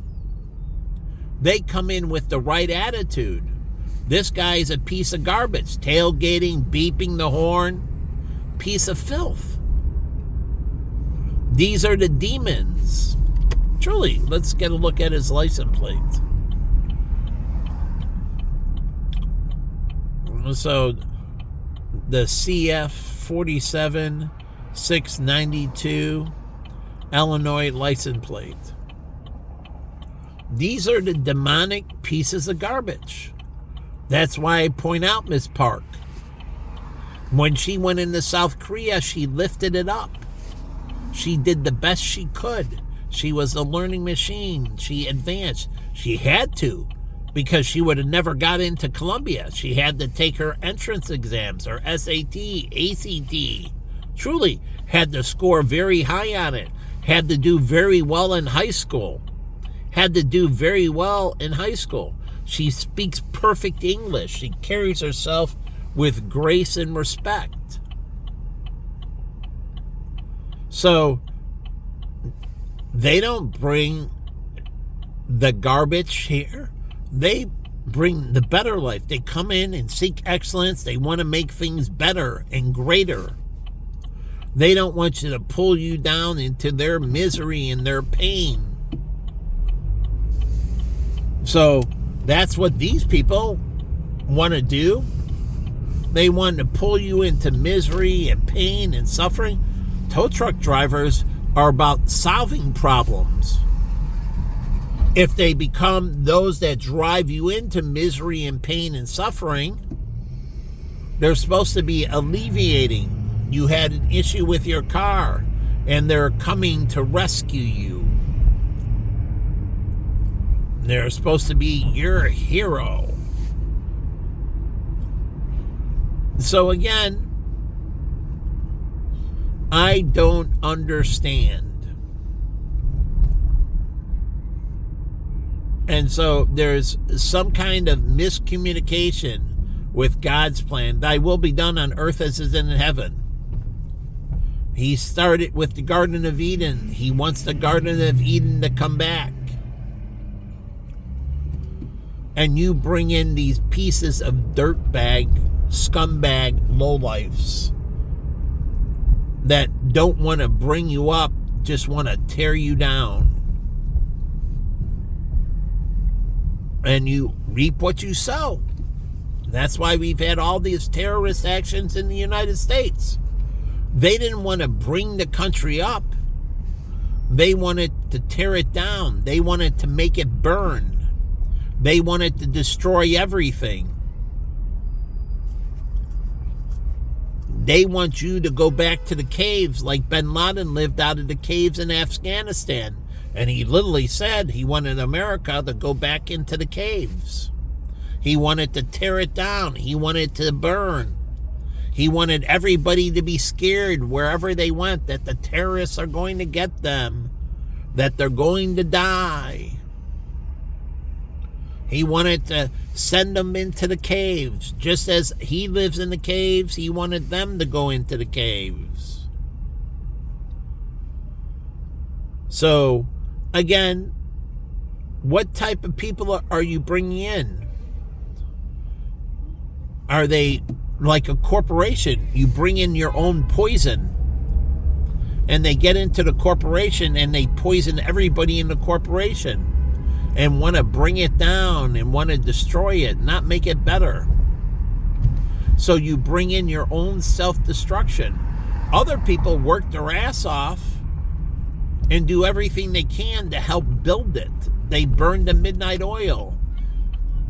If things get tough, they're willing, like, I'll do overtime. You know, I'll pick up the extra shift. I'll work through the weekend to get the plan done. I'll do what it takes to make the corporation better. I told this with my nieces and nephews with Walsh Brothers. I said, where are you burning the midnight oil? Where are you willing to suffer and push it to make it greater? You're just punching in and punching out. You don't give a shit. As my nephew Larry said, he will get a job somewhere else. Or Dan, it doesn't matter if it goes down. We'll just go work somewhere else. And I said, how about the obligation to your parents and the debt they have and all they invested in you? You chose to work here. That means you chose to build it. And you have an obligation to make it greater. So, I don't get it.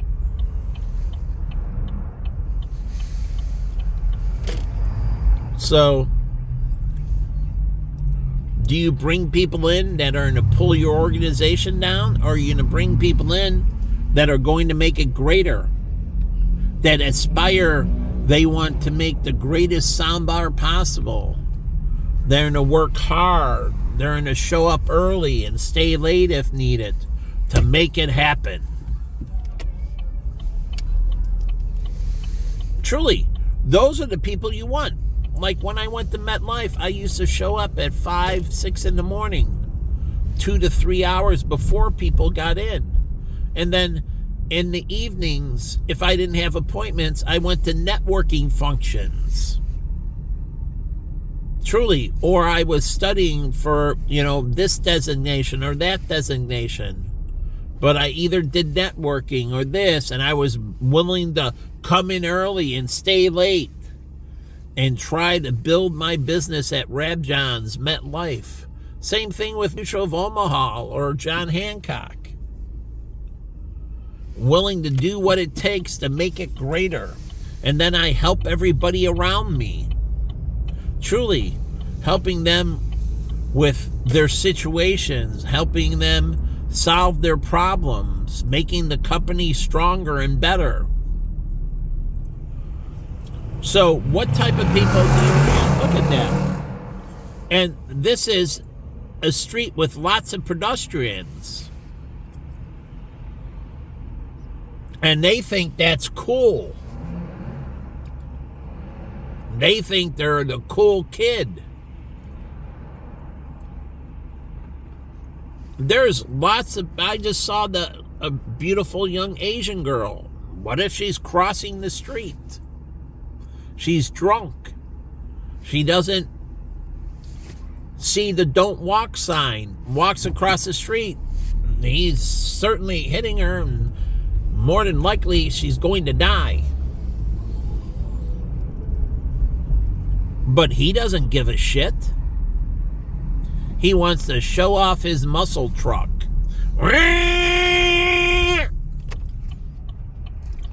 He doesn't care about other people's lives. He's a narcissistic piece of shit. What did Robert Schuller say?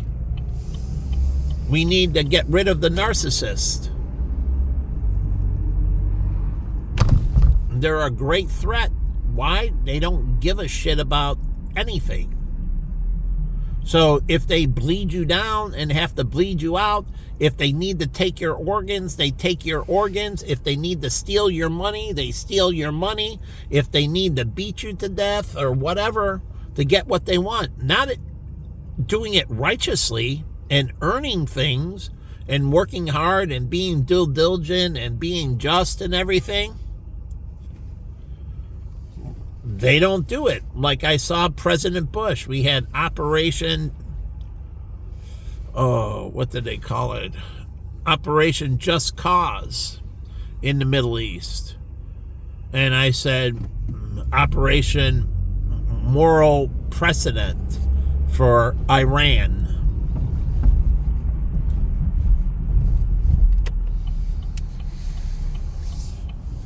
So again, turning things into righteousness, turning them into beauty.